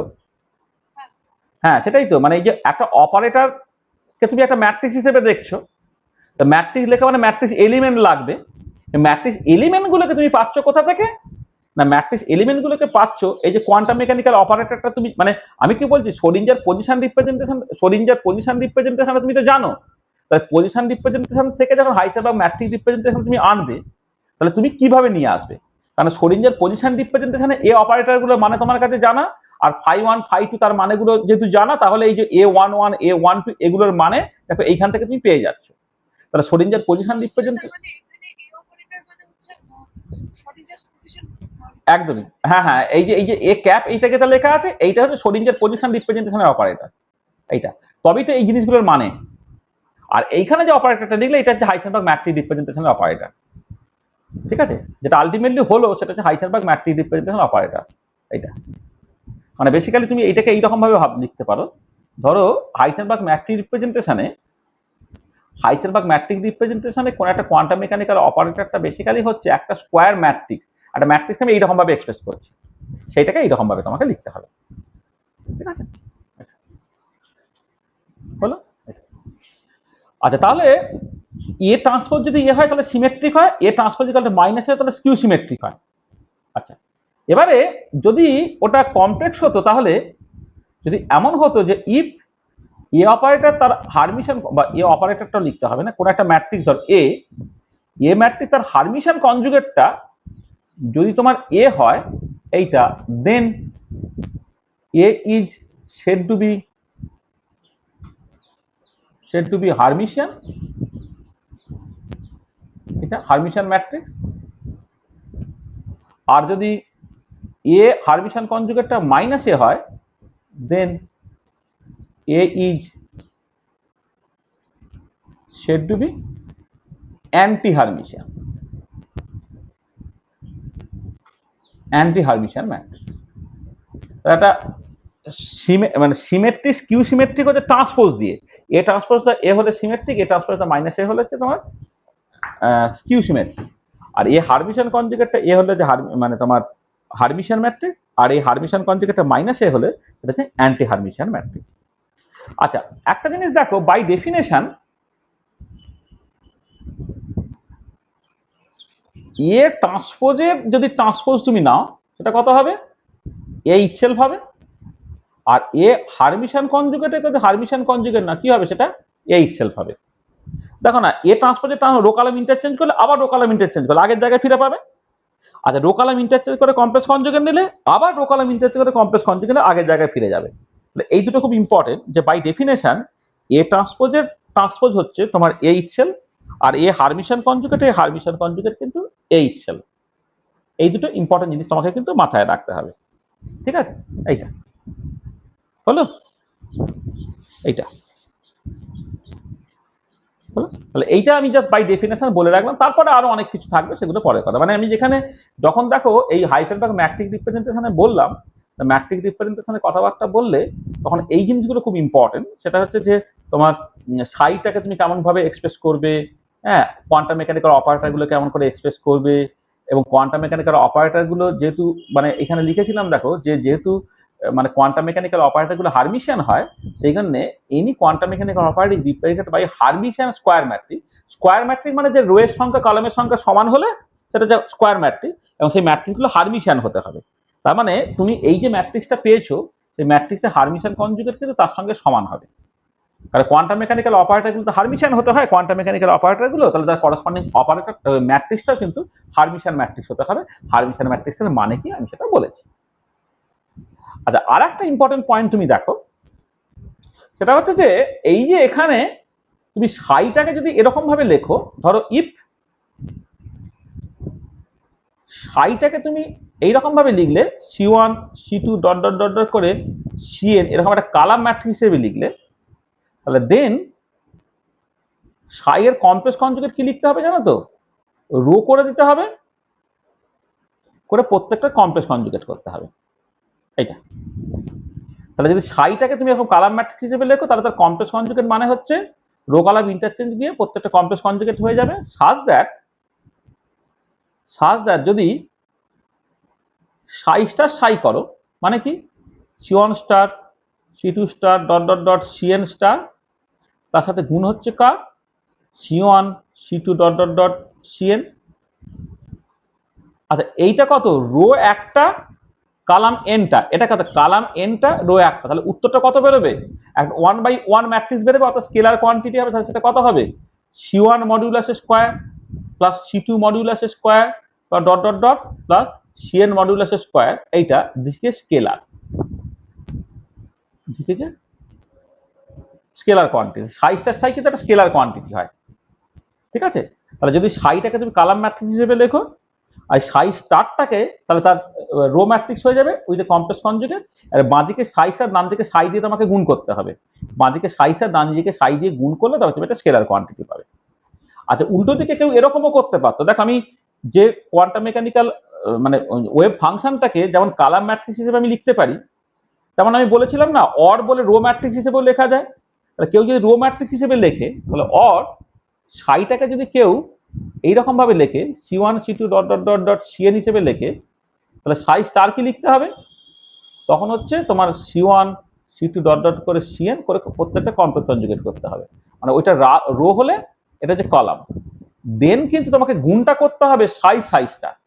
ধরো বাঁদিকে সাই ডান দিকে সাইজটা তোমাকে গুণ করতে হবে, তবে একটা স্কেলার নাম্বার পাবে। সাইটা হয়ে যাচ্ছে C1 C2 dot dot dot Cn, আর কালামটা হয়ে যাচ্ছে C1 star C2 star dot dot dot dot Cn star. এইটা গুণ করলে তবে তোমার C1 modulus square plus C2 modulus square dot dot dot Cn modulus square, এটা হবে, এটা একটা স্কেলার। মানে এটা খুব ইম্পর্টেন্ট, মানে তোমার গুণফলটা সাই স্টার বা সাই স্টার সাই কোনটা ডান দিকে নেবে কোনটা বাঁ দিকে নেবে, এটা কিন্তু ম্যাট্রিক্সের ক্ষেত্রে খুব স্পেসিফিক। তোমাকে আলটিমেটলি স্কেলার পেতে গেলে 1x1 একটা ম্যাট্রিক্স হতে হবে। তার মানে বাঁ দিকে যে ম্যাট্রিক্সটাকে নেবে তার কালাম, আর মানে 1x n, এইটাকে হতে হবে 1x n, এটা হতে হবে n×1, তবে গুণ করলে n বাদ চলে গেলে 1×1 হবে, তবে একটা স্কেলার কোয়ান্টিটি দেবে। তাহলে গুণ করার সময় কিন্তু তোমাকে ব্যাপারটা খুব মাথায় রেখে করতে হবে, বুঝেছো? তাহলে দেখো কতগুলো জিনিস আমি বললাম, যে হাইসেনবার্গ ম্যাট্রিক্স রিপ্রেজেন্টেশন কোয়ান্টাম স্টেটটাকে তুমি একটা রো ম্যাট্রিক্স বা কালাম ম্যাট্রিক্স বা একটা ভেক্টর দিয়ে রিপ্রেজেন্ট করবে, কোয়ান্টাম মেকানিক্যাল অপারেটরগুলোকে একটা হার্মিশিয়ান স্কোয়ার ম্যাট্রিক্স হিসেবে রিপ্রেজেন্ট করবে। এবার স্ক্রোডিঞ্জার পজিশন রিপ্রেজেন্টেশনে তুমি জাস্ট যদি একটা সেট অফ ফাংশনস পাও যেটা eigen function of Hermitian operator যারা অর্থোনর্মাল এবং একটা কমপ্লেক্স সেট তৈরি করে, তাহলে যে কোনো একটা স্টেটকে তুমি তাদের লিনিয়ার কম্বিনেশন ফর্মে লিখতে পারবে। এই কম্বাইন কোফিশিয়েন্টগুলো থেকে তুমি অ্যাকচুয়ালি স্টেটটাকে রিপ্রেজেন্ট করবে, আর কম্বাইনিং কোফিশিয়েন্টগুলো আর হচ্ছে ওই যে বেসিস ফাংশনগুলো, আর কোনো একটা কোয়ান্টাম মেকানিক্যাল অপারেটর আছে সেইখান থেকে তুমি ইন্টিগ্রালগুলোকে ক্যালকুলেট করে সেগুলোকে ম্যাট্রিক্স এলিমেন্ট হিসেবে ধরে তুমি সেখান থেকে তুমি জাস্ট অপারেটরটাকে ইন্ট্রোডিউস করতে পারবে।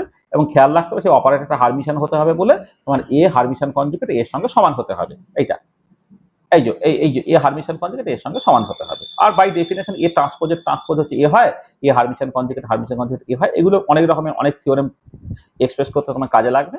আর সাই যদি কালাম ম্যাট্রিক্স হয় তাহলে সাই স্টারটা হচ্ছে রো ম্যাট্রিক্স যদি কমপ্লেক্স কনজুগেট, তাহলে সাই স্টার সাই গুণ করলে তুমি একটা স্কেলার নাম্বার পাবে।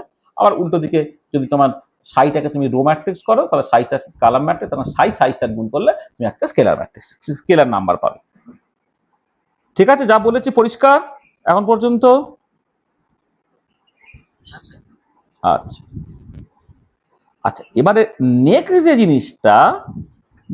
জিনিসটা হচ্ছে ভীষণ মানে আমাদের খুব কাজের জিনিস, সেইটা এবার আমরা একটুখানি বলার চেষ্টা করছি। দেখ, মানে নেক্সট যে জিনিসটা করবো এটা ভীষণ ভীষণ ইম্পর্টেন্ট একটা জিনিস।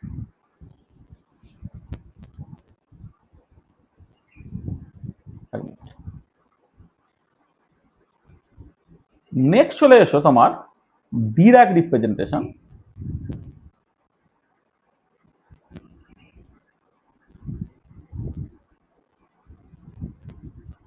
और ব্রাকেট নোটেশনও বলতে পারো, ব্রাকেট রিপ্রেজেন্টেশনও বলা হয়। और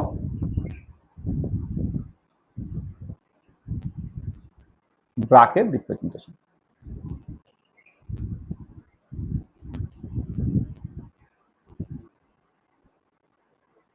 ডিরাক রিপ্রেজেন্টেশন বা ব্রাকেট রিপ্রেজেন্টেশন, এটা হচ্ছে খুব ইম্পর্টেন্ট। দেখো খুব মেকানিক্যালি ব্যাপারটাকে দেখো, যেটা হচ্ছে যে এই ব্রাকেট নোটেশনে প্রথম যেটা ধরা হয় যে তোমার any quantum mechanical state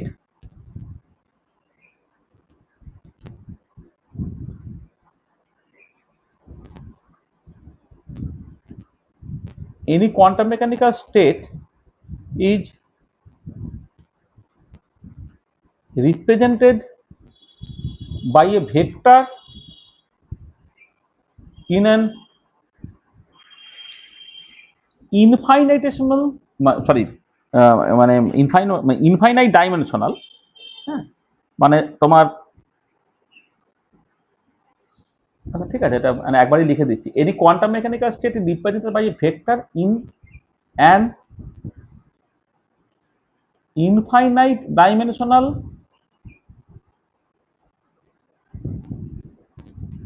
linear vector space, যাকে বলা হয় Hilbert space. Any quantum mechanical state is represented by a vector in an infinite dimensional linear vector space, যাকে বলা হয় Hilbert space, which is called the Kate vector and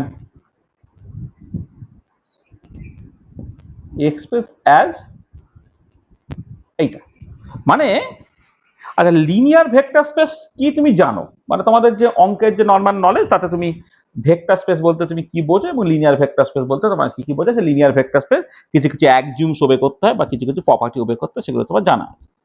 আচ্ছা এবারে ধরো তুমি পার্টিকুলার বক্স প্রবলেম সলভ করছো, তা particular box problem solve করলে প্রচুর ওয়েভ ফাংশন তুমি পাবে, সাই 1 সাই 2 সাই 3 সাই 4 সাই 5 ইত্যাদি ইত্যাদি করে। তাহলে তুমি সাই 1 সাই 2 সাই 3 এদেরকে বলতে পারো যে এই যে একটা ইনফাইনাইট ডাইমেনশনাল স্পেস তুমি পেলে, যেখানে সাই 1 সাই 2 সাই 3 সাই 4 তারা হচ্ছে তোমার মেম্বার, তাদের একটা এলিমেন্ট হচ্ছে তোমার বেসিক্যালি অ্যাকচুয়ালি ওয়েভ ফাংশনটা। ঠিক সেরকম ভাবে তুমি আজই ভাবছো যে একটা infinite dimensional linear vector space আছে, যার মেম্বার হচ্ছে বেসিক্যালি কোয়ান্টাম মেকানিক্যাল স্টেটগুলো। সেই ইনফাইনাইট ডাইমেনশনাল লিনিয়ার ভেক্টর স্পেসকে বলা হয় হিলবার্ট স্পেস। সেই হিলবার্ট স্পেস তার বেশ কিছু কিছু প্রপার্টি আছে, যে প্রপার্টিগুলো আমাদের বইয়ে দেখবে যেখানে ম্যাথামেটিক্স ফর কোয়ান্টাম মেকানিক্স বলা আছে, সেখানে হিলবার্ট স্পেস বা লিনিয়ার ভেক্টর স্পেস নিয়ে কথাবার্তা বলা আছে। তাহলে এখানে আমরা খুব তাড়াতাড়ি করে ব্যাপারটাকে বলছি যে একটা infinite dimensional linear vector space আছে যাকে বলে হিলবার্ট স্পেস।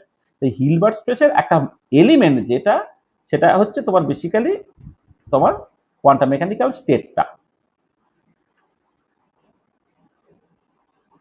তাহলে any quantum mechanical state is represented by a vector in an infinite dimensional linear vector space, the Hilbert space, which is called the K vector and expressed as এইটা। মানে এই ধরনের symbol দিয়ে তোমাকে ব্যবহার, এদিকে একটা মানে পারপেন্ডিকুলার লাইন থাকবে, এই ফাংশনটা থাকবে, আর ডান দিকে একটা অ্যাঙ্গেল থাকবে, এটাকে বলা হচ্ছে K ভেক্টর। এটা আচ্ছা এবারে যেটা কথা হচ্ছে নেক্সট, তাহলে আর একটা ভেক্টর তোমাকে কনসিডার করতে হবে যে there is a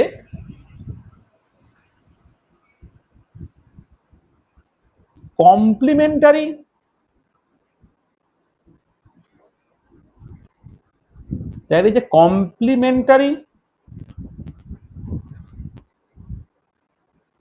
linear vector space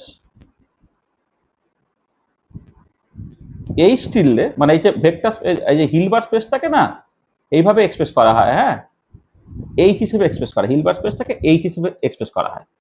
there is a complementary linear vector space H tilde called the dual space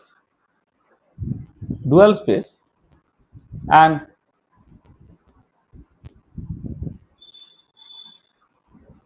any element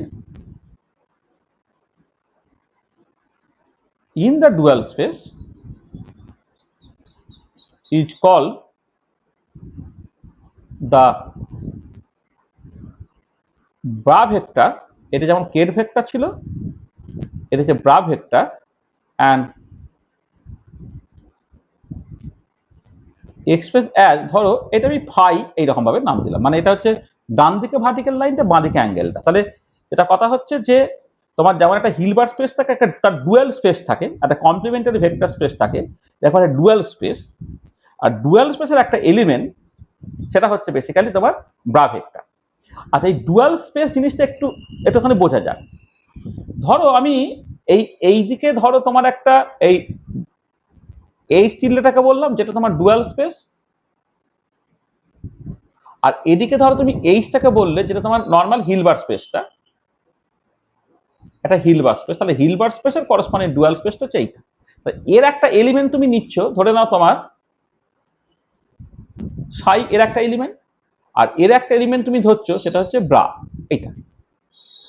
এবারে এই একটা অপরের এই যে এটা হচ্ছে একে অপরের যে ডুয়াল স্পেস, এর মানেটা হচ্ছে তুমি যদি এই বাঁ দিক থেকে একটা ভেক্টর নাও এইটা, আর ডান দিক থেকে একটা ভেক্টর নাও, তাদের একটা প্রোডাক্ট করো, এটা হচ্ছে প্রোডাক্ট। এটা হচ্ছে একটা স্পেশাল প্রোডাক্ট আর কি, স্পেশাল প্রোডাক্ট তুমি নিচ্ছ এইটা, কারণ এটা ভেক্টরের গুণ তো একটু স্পেশাল গুণ, এটা তো নাম্বারের গুণের মতো নয়। এটা তার মধ্যে সেই মানে তোমার এটাকে একটা মানে কম্প্যাটিবিলিটির ব্যাপার আছে ভেক্টরের গুণে। তাহলে তুমি কি করছো, হিলবার্ট স্পেস থেকে তুমি সাই নাও, আর ডুয়েল স্পেস থেকে তুমি হচ্ছে ফাই নাও, বাঁ দিক থেকে ফাই, ডান দিক থেকে সাই নিলে তৈরি হবে একটা এস, যে এসটা হচ্ছে একটা স্কেলার হবে। তাহলে ডুয়েল স্পেসের বৈশিষ্ট্য হচ্ছে এই যে কোনো একটা লিনিয়ার ভেক্টর স্পেস তার একটা কমপ্লিমেন্টারি ভেক্টর স্পেস নিলে, এবার কমপ্লিমেন্টারি ভেক্টর স্পেস থেকে তুমি একটা ভেক্টর নিচ্ছ সেটা বাঁ দিক থেকে, আর অ্যাকচুয়াল যে ডুয়েল স্পেসটা সেখান থেকে একটা ভেক্টর নিচ্ছে ডান দিক থেকে, তাদেরকে তুমি গুণ করে একটা স্কেলার তৈরি হবে। তাহলে ডুয়েল স্পেস হচ্ছে সেইগুলি, মানে একটা যে কোনো একটা হিলবার্ট স্পেসের করেসপন্ডিং ডুয়েল স্পেস মানে হচ্ছে যে যে তোমার হিলবার্ট স্পেসের যে কোনো একটা আরবিট্রারি এলিমেন্ট নিলে আর তার ডুয়েল স্পেসের যে কোনো একটা আরবিট্রারি এলিমেন্ট নিলে, আর বাঁ দিক থেকে ওই ডুয়েল স্পেসের এলিমেন্ট আর ডান দিক থেকে তোমার হিলবার্ট স্পেসের এলিমেন্ট যদি তুমি নাও, তাহলে গুণফলটা যদি স্কেলার হয় তাহলে একে অপরের ডুয়েল স্পেস বলে। তাহলে এবারে এই হিলবার্ট স্পেসের এলিমেন্টগুলোকে আমি বলছি কেট ভেক্টর, যেটা actually quantum mechanical state represent করে, আর ডুয়েল স্পেস যেটা তার যে ভেক্টরগুলো সেটা হচ্ছে ব্রা ভেক্টর। তাহলে এই যে কেট এবং ব্রা এই দুটোকে নিয়ে যে নোটেশনটা তাকে বলা হয় ব্রাকেট নোটেশন, ঠিক আছে? তাহলে এই যে মানে আমি একটা ব্রা পার্ট নিচ্ছি ডুয়েল স্পেস থেকে আর কেট পার্ট নিচ্ছি তোমার হিলবার্ট স্পেস থেকে, সেখান থেকে যে নোটেশনটা তোমার কাজ করছে সেটা হচ্ছে ব্রাকেট রিপ্রেজেন্টেশন বা ব্রাকেট নোটেশন।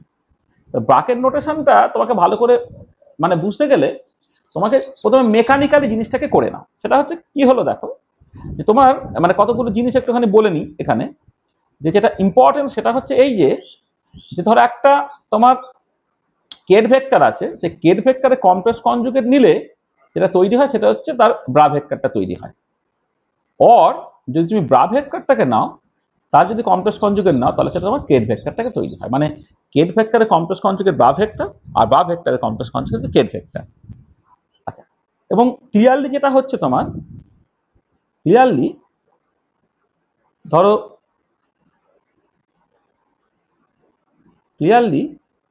এই কেট ভেক্টরের কমপ্লেক্স কনজুগেট নিয়ে আরো যদি কমপ্লেক্স কনজুগেট নাও, তার মানে কি প্রথম কমপ্লেক্স কনজুগেট ব্রা ভেক্টর হলো, তার কমপ্লেক্স কনজুগেট হলো, সেটা তোমার কেট ভেক্টরের সাথে সমান হবে। আবার ব্রা ভেক্টর নাও, তার কমপ্লেক্স কনজুগেট করে পুরোটা যদি আবার কমপ্লেক্স কনজুগেট করো, তাহলে ব্রা ভেক্টর কমপ্লেক্স কনজুগেট করলে ইটসেলফ কেট ভেক্টর হলো, তার আবার কমপ্লেক্স কনজুগেট হলো, তাহলে তুমি আবার ব্রা ভেক্টরে ফিরে গেলে। তাহলে কেট ভেক্টরে complex conjugate ket vector, bra ভেক্টরে কমপ্লেক্স কনজুগেট হচ্ছে তোমার এটা, মানে ব্রা ভেক্টর এটা। তাহলে এটা তোমার মাথায় রাখতে হচ্ছে। আচ্ছা, আর কি মাথায় রাখতে হচ্ছে, ধরো তুমি যদি এইরকম ভাবে করো, ধরো একটা পার্ট যে ইন্টিগ্রাল ওভার অল স্পেস, ধরো ψ1 স্টার ψ2 ডিটা, এটা তুমি নিয়েছো, এইটা ব্রাকেট নোটেশনে না এইরকম ভাবে লিখতে হয় ψ1 ψ2, মানে এখানে একটা মাঝে ভার্টিক্যাল লাইন হলো, বাঁদিকে একটা ডান দিকে একটা অ্যাঙ্গেল, আর ক্লোজড মতো হয়ে গেল। এবার সবসময় বাঁদিকে কাকে রাখবে না, যার কমপ্লেক্স কনজুগেট সেটাকে। তো ψ1 স্টার ψ2 ডিটা সেটা হচ্ছে ψ1 ψ2। বা তুমি যদি এরকম করো, ধরো ইন্টিগ্রাল ওভার অল স্পেস, কেউ যদি এইটা করতে চায়, তো ψ2 স্টার ψ1 ডিটা, তো সেটাকে লিখবে কি করে, ψ2 ψ1 হিসেবে লিখবে এটা। এবং ক্লিয়ারলি তুমি খেয়াল করে দেখো, ক্লিয়ারলি ψ1 ψ2 তার কমপ্লেক্স কনজুগেট সেটা কিন্তু ψ2 ψ1 এর সঙ্গে সমান এটা। তাহলে যেটা আমার স্ক্রোডিঞ্জার পজিশন রিপ্রেজেন্টেশনে এরকম ইন্টিগ্রেশন তোমার লাগতেই পারে, integral over all space ψ1 star ψ2 d tau, তোমাকে ব্রাকেট নোটেশনে এই সিম্বল দিয়ে এক্সপ্রেস করতে হবে, যেখানে তোমার কমপ্লেক্স কনজুগেট পার্টটা যে বাঁদিকে লিখতে হবে অর্থাৎ ব্রা পার্টের মধ্যে লিখতে হবে, আর নর্মাল পার্টটাকে কেট পার্টের মধ্যে লিখতে হবে। আর ψ1 ψ2 এটা কমপ্লেক্স কনজুগেট করলে ψ2 ψ1 হয় এটা। আর কি আর হচ্ছে দেখো, তোমার এরকম ইন্টিগ্রেশন তোমার লাগে, ধরো ইন্টিগ্রাল ওভার অল স্পেস, ধরো এই ψ1 স্টার এ অপারেটর ψ2 ডিটা এটা লাগে। এইটা তুমি ব্র্যাকেট নোটেশনে লিখবে কেমন করে জানো তো, ψ1 এ অপারেটর ψ2, অথবা ψ1 এ অপারেটর আর একটা লাইন দিয়েও ψ2 তুমি দিতে পারো, তাতে কিছু এসে গেল না, মানে এটাও যায় এটাও তাই। তাহলে দেখো এখানে এইটা হচ্ছে কমপ্লেক্স কনজুগেট পার্টের আছে, সেখানে একটা লাইনের যে বাঁদিকটা একটা ব্রা পার্টের মধ্যে রইলো, আর এটা কিন্তু নর্মাল আছে সেটা তোমার কেট পার্টের মধ্যে রইলো। তবে এখানে যদি আরেকটা তুমি লাইন দিয়ে দাও তাতে ক্ষতি কিছু নেই, এটা আরেকটা লাইন তুমি দিতেই পারো। সেটা কেউ কেউ দেয় কেউ কেউ দেয় না, ওটা কোনো ব্যাপার না, ওটা তুমি চাইলে দিতে পারো, তাতে কিছু পাল্টাবে না। আচ্ছা, এবারে যদি এর কমপ্লেক্স কনজুগেট নাও, তুমি ধরো কমপ্লেক্স কনজুগেট নাও ইন্টিগ্রাল ওভার অল স্পেস, এইটা হয়ে গেল ψ1, এটা হচ্ছে এ ψ2 তার হোল স্টার ডিটাও হলো, মানে আমি যেটা করলাম এটা কমপ্লেক্স কনজুগেট দিলাম। তাহলে কি হলো, যেটা কমপ্লেক্স কনজুগেট থাকবে সেইটা তোমার চলে যাবে কোথায় না ব্রা পার্টের মধ্যে, এইটা হলো এটা, তখন এইটা হয়ে যাবে এ ψ2 ψ1। হ্যাঁ, মানে যে কমপ্লেক্স কনজুগেট এইটা, মানে পরিষ্কার যেটা হচ্ছে যে এই পার্টটা কমপ্লেক্স কনজুগেট দিলে কিন্তু এ ψ2টা এদিকে চলে আসবে, ψ1টাও এদিকে চলে যাবে, ঠিক আছে? মানে যেটা বলতে চাইছি ক্লিয়ারলি, ধরো ψ1 এ সাই টু তার কমপ্লেক্স কনজুগেট নেওয়া মানে হচ্ছে এ সাই টু সাই ওয়ান হয়ে যাওয়া, এটা ঠিক আছে। তাহলে দেখো তাহলে কি হলো এখানে তোমার মানে এই যে ব্রাকেট নোটেশন, যেটা ব্রাকেট নোটেশনটা তুমি মেকানিক্যালি জাস্ট দেখো, তোমার ধরো সরিঞ্জার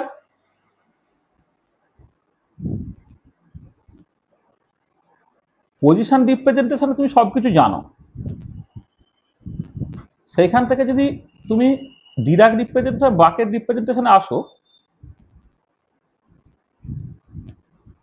তাহলে কিভাবে সব পাল্টাচ্ছে খেয়াল করো।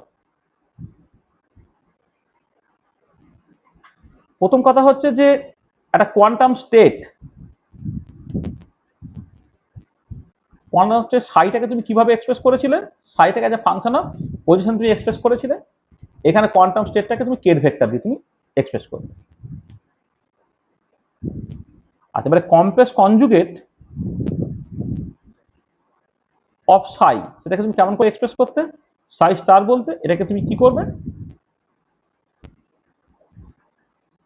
কমপ্লেক্স কনজুগেট অফ সাই, কি হচ্ছে এটা হচ্ছে মানে সাই এর কমপ্লেক্স কনজুগেট হলো সেটা বেসিক্যালি তোমার কের ভেক্টর হলো, এটা তোমার ব্রা ভেক্টর, সরি এটা কের ভেক্টর, এটা তোমার ব্রা ভেক্টর, এটা। আচ্ছা, এবারে তুমি জাস্ট এরকম একটা ইন্টিগ্রাল তোমার লাগতে পারে, integral over all space psi one star সাই টু ডিটাও, এটা তোমার লাগতে পারে, এইটা এখানে কি হবে সাই ওয়ান সাই টু হয়ে যাবে।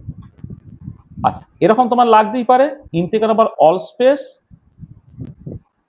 সাই ওয়ান স্টার সাই টু ডিটাও তার কমপ্লেক্স কনজুগেট, তাহলে সেটা কত না ইন্টিগ্রাল ওভার অল স্পেস সাই টু স্টার সাই ওয়ান ডিটাও, এটা হলো এখানে কি হবে সাই ওয়ান সাই টু তার কমপ্লেক্স কনজুগেট দিলে তোমার সাই টু সাই ওয়ান হয়ে গেল, এটা। আর কি লাগে, আর হচ্ছে তোমার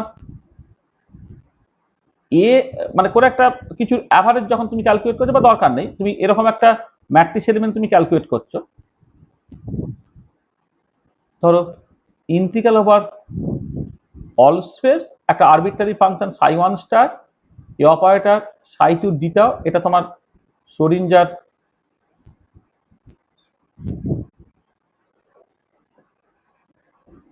পজিশন রিপ্রেজেন্টেশনে এরকম জিনিস তোমাকে ক্যালকুলেট করতে হয়। আর ব্রাকেট নোটেশনে এটাকে তুমি লিখবে কেমন করে psi one A operator psi two অথবা psi one A operator psi two, আর একটা করতে পারো তুমি আবার integral over all space psi one star A operator psi two d tau তার কমপ্লেক্স কনজুগেট কখনো কখনো তোমার লাগতে পারে, সেটা হয়ে যাবে কত integral over all space psi one স্টারটা সাই ওয়ান হয়ে গেল, এ সাই টু তার কমপ্লেক্স কনজুগেট ডিটা হয়ে গেল, তাহলে এটাও একই রকম করে তুমি সাই ওয়ান এ সাই টু তার কমপ্লেক্স কনজুগেট নেওয়া মানে হচ্ছে এ সাই টু সাই ওয়ান। তার মানে ব্যাপারটা কি, কিছুই না, দেখো সরিঞ্জার পজিশন রিপ্রেজেন্টেশনে তোমার যে যে নোটেশনগুলো তুমি এতদিন ব্যবহার করে এসেছো, যখন ডিরাক রিপ্রেজেন্টেশনে যাবে তোমার সেইগুলো জাস্ট কেমন করে চেঞ্জ হচ্ছে আমি জাস্ট সামারাইজ করে দিলাম। মানে এটা তুমি মেকানিক্যালি ভাবো না, জাস্ট তুমি ধরো একটা বাংলা ভাষায় তুমি অনেক কিছু এক্সপ্রেস করতে শিখেছো, তুমি ধরো তোমার মাতৃভাষা হয়তো বাংলা, বাংলা ভাষায় অনেক কিছু এক্সপ্রেস করতে শিখেছো, এবার এটাই যখন তোমাকে ইংরাজি ভাষাতে বা হিন্দি ভাষাতে রিপ্রেজেন্ট করতে হবে কি জাস্ট একটা ট্রান্সলেশন টাইপের করে দেওয়া, তাই তো। মানে বেসিক্যালি তুমি বাংলাতেই ভাবলে প্রথম থেকে তুমি জাস্ট ট্রান্সলেশন করে হচ্ছে ইংরাজিতে বললে, এখানে সেইভাবেই ভাবো ব্যাপারটাকে।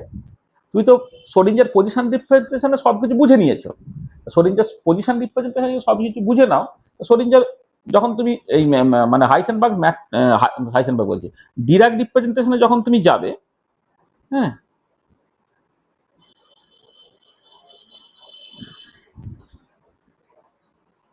এক সেকেন্ড,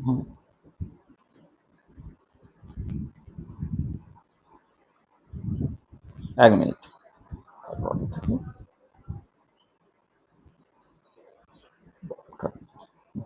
হ্যাঁ যেটা হচ্ছে যখন ডিরাক রিপ্রেজেন্টেশনে বা ব্র্যাকেট নোটেশনে তুমি যাবে, কিছুই না, দেখো শোডিঞ্জার পজিশন রিপ্রেজেন্ট যে জিনিসগুলো নিয়ে তুমি অলরেডি জেনে গেছো সেইগুলো জাস্ট তার মতো করে কি চেঞ্জ হলে মানে কেমন নোটেশনটা হয় সেই নোটেশনটা বুঝে নিলেই হবে।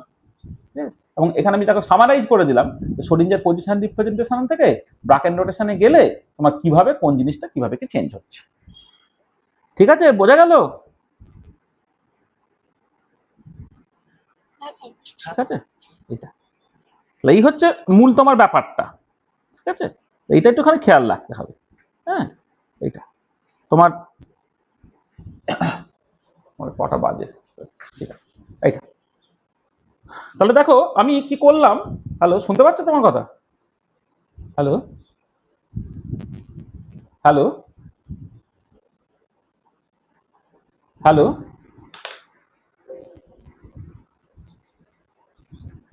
হ্যালো, কি হলো, ওটা কেটে গেল নাকি? হ্যালো,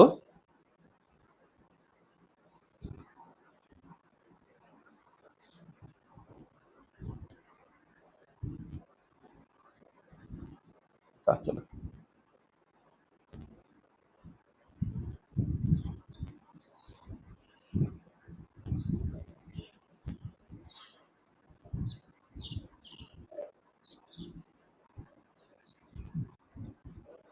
হ্যালো,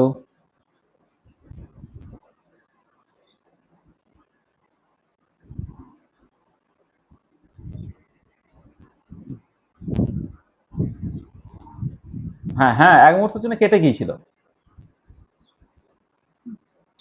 স্যার আপনাকে লিভ করবো, আমার আবার ট্রেন আছে। তোর যেটা ইচ্ছে।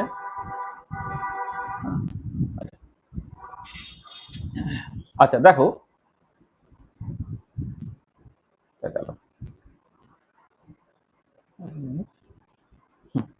দেখো দেখতে পাচ্ছ তো? হ্যাঁ স্যার।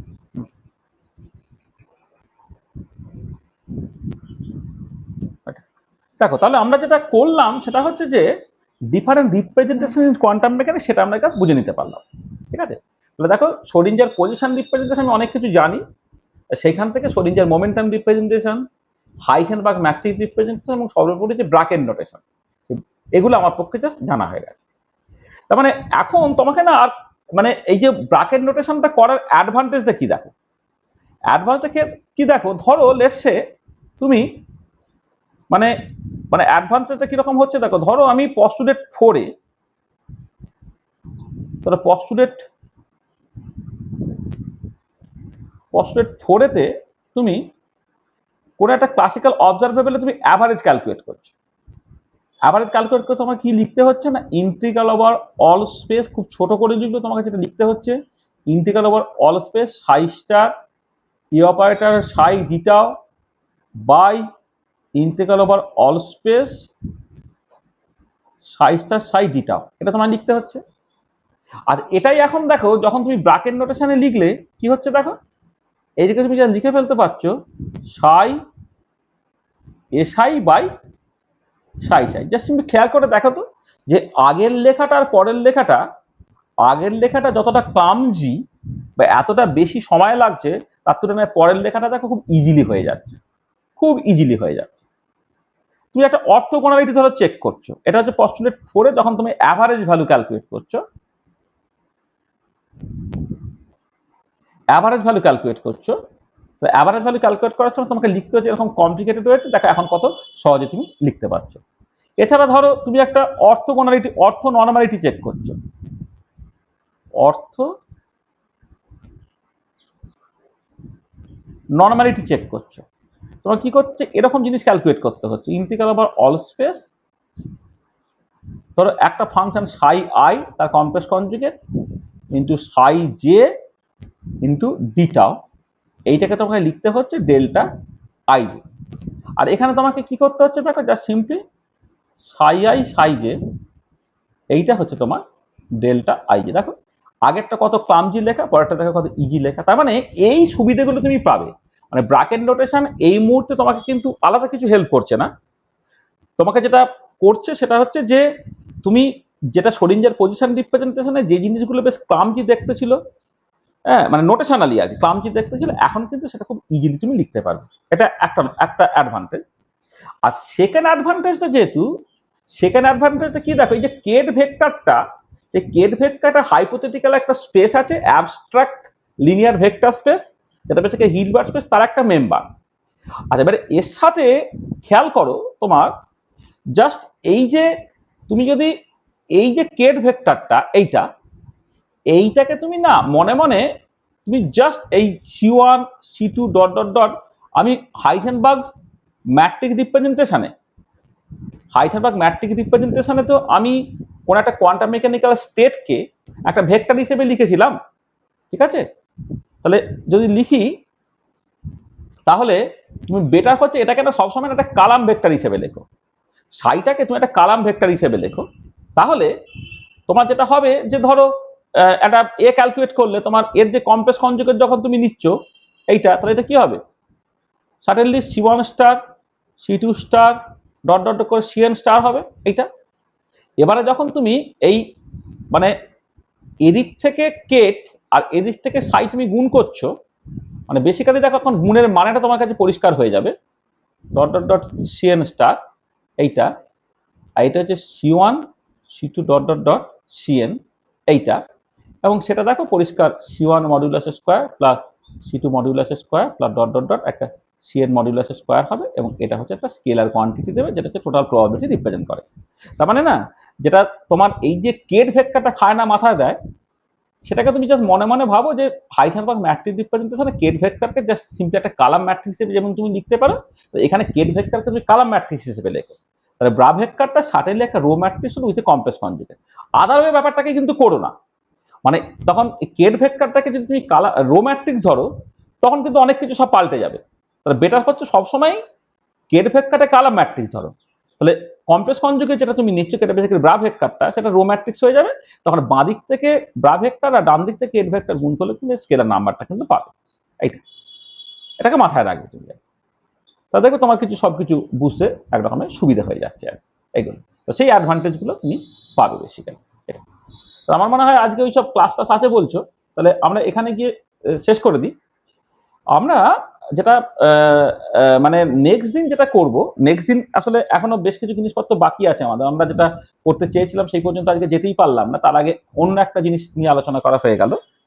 আচ্ছা, এর যেমন আনন্দিত আরো প্রবলেম ছিল, অ্যাঙ্গুলার মোমেন্টাম নিয়ে কথাবার্তা ছিল আর কি, যে অ্যাঙ্গুলার মোমেন্টাম অফ কমিউটেশন রিলেশনটা ছিল। হ্যাঁ, ওটা তুমি আরেকবার একটুখানি দেখো, দেখে আমাকে স্পেসিফিক্যালি কোন জায়গাটা অসুবিধা হচ্ছে একটুখানি নেক্সট দিন বলো। হ্যাঁ, এটা মানে বই থেকে না, মানে মানে আমি ওটাকে করে দেবো নেক্সট দিন, অবশ্যই করে দেবো। হ্যাঁ, আজকে আর সময় নেই, আজকে তো ক্লাসটা আছে বলছো না, এমনিকার সময় আছে হয়ে যেত, কিন্তু ওদের ক্লাস আছে বলছে। তাহলে আমরা নেক্সট দিনে যেটা করব একদম স্পেসিফিক্যালি, এবার আমাদের একটুখানি কনভার্ট করতে হবে নেক্সট ক্লাসে। আজকে মূলত আমি রিপ্রেজেন্টেশন কোয়ান্টাম মেকানিক্সটাকে নিয়ে কথাবার্তা বললাম। নেক্সট ক্লাসে একদম স্পেসিফিক্যালি বলছি, সেটা হচ্ছে যে প্রবলেমস ইন মানে কমিউটেশন অ্যালজেব্রা, যেটা তোমাদের আজকে আটকে ছিল দুজনের, প্রবলেমস ইন মানে কমিউটেশন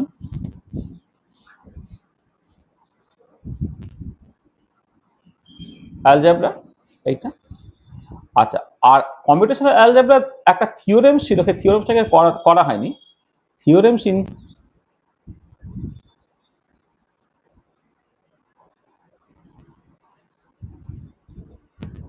কম্পিউটেশনাল অ্যালজেব্রা, এটা একটুখানি দরকার। এই দুটো করে নিয়ে আমাকে পরের দিন অবশ্যই হারমিশন অপারেটরটাকে ইন্ট্রোডিউস করে ফেলতে হবে। হারমিশন অপারেটর, মানে হারমিশন অপারেটর এবং তার যে প্রচুর থিওরেমস আছে সেগুলো না করলে কোয়ান্টাম মেকানিক্স সেখানে ইনকমপ্লিট হয়ে যাবে। এইটা আমাকে নেক্সট দিনে অবশ্যই করতে হবে নেক্সট ক্লাসে। হারমিশন অপারেটরের যা কিছু ফিচার্স আছে একটা ক্লাসে হবে না, তাহলে আমরা এই দুটো করে নেওয়ার পরে, এই দুটো আবার পুরো ক্লাস লাগবে না করে, এখানে আমি ধরো বেশ কিছুক্ষণ সময় হারমিশন অপারেটর নিয়ে কথাবার্তা বলবো, তারপরে আরেকটা ক্লাস লাগবে হারমিশন অপারেটরের। তাহলে পস্টুলেট 4 পর্যন্ত যা কিছু গোছানো থাকে সেই পার্টটা আমাদের গোছানো হয়ে যাবে। তারপর আমাদের পস্টুলেট 5টাকে করে নিতে হবে একটা ক্লাসের মধ্যে, তবেই আমাদের কোয়ান্টাম মেকানিক্স পার্টটাকে শেষ হবে। তারপরে আমাদের জাস্ট পার্টিকুলার বক্সটা এই সেমিস্টারে তোমার অ্যাপ্লিকেশনের মধ্যে মাত্র একটাই প্রবলেম আছে, particular box problem, particular box প্রবলেমটাকে করে দিতে হবে। আমি আসলে একটুখানি একটা অসুবিধে ছিল বলে আমি কয়েকটা এক্সট্রা ক্লাস নেবো বলেছিলাম, সেই এক্সট্রা ক্লাসটা নিতে পারিনি, বরং নর্মাল ক্লাসটাও একটুখানি হ্যাম্পার হয়েছে। কিন্তু আমাদের খুব তাড়াতাড়ি করে এটা করে নিতে হবে, কারণ সবাই পরীক্ষা টরীক্ষা চলে আসছে, আর ক্যালকাটা ইউনিভার্সিটি 4th সেমিস্টার পরীক্ষা চলে এসছে, ওদের এখনই এই জিনিসটা লাগবে, মানে আগামী সপ্তাহখানেকের মধ্যে পুরো জিনিসটাকে কিন্তু মানে শেষ করে নিতে হবে। ঠিক আছে, তো আমরা এই পর্যন্তই রাখলাম। End of lecture 50।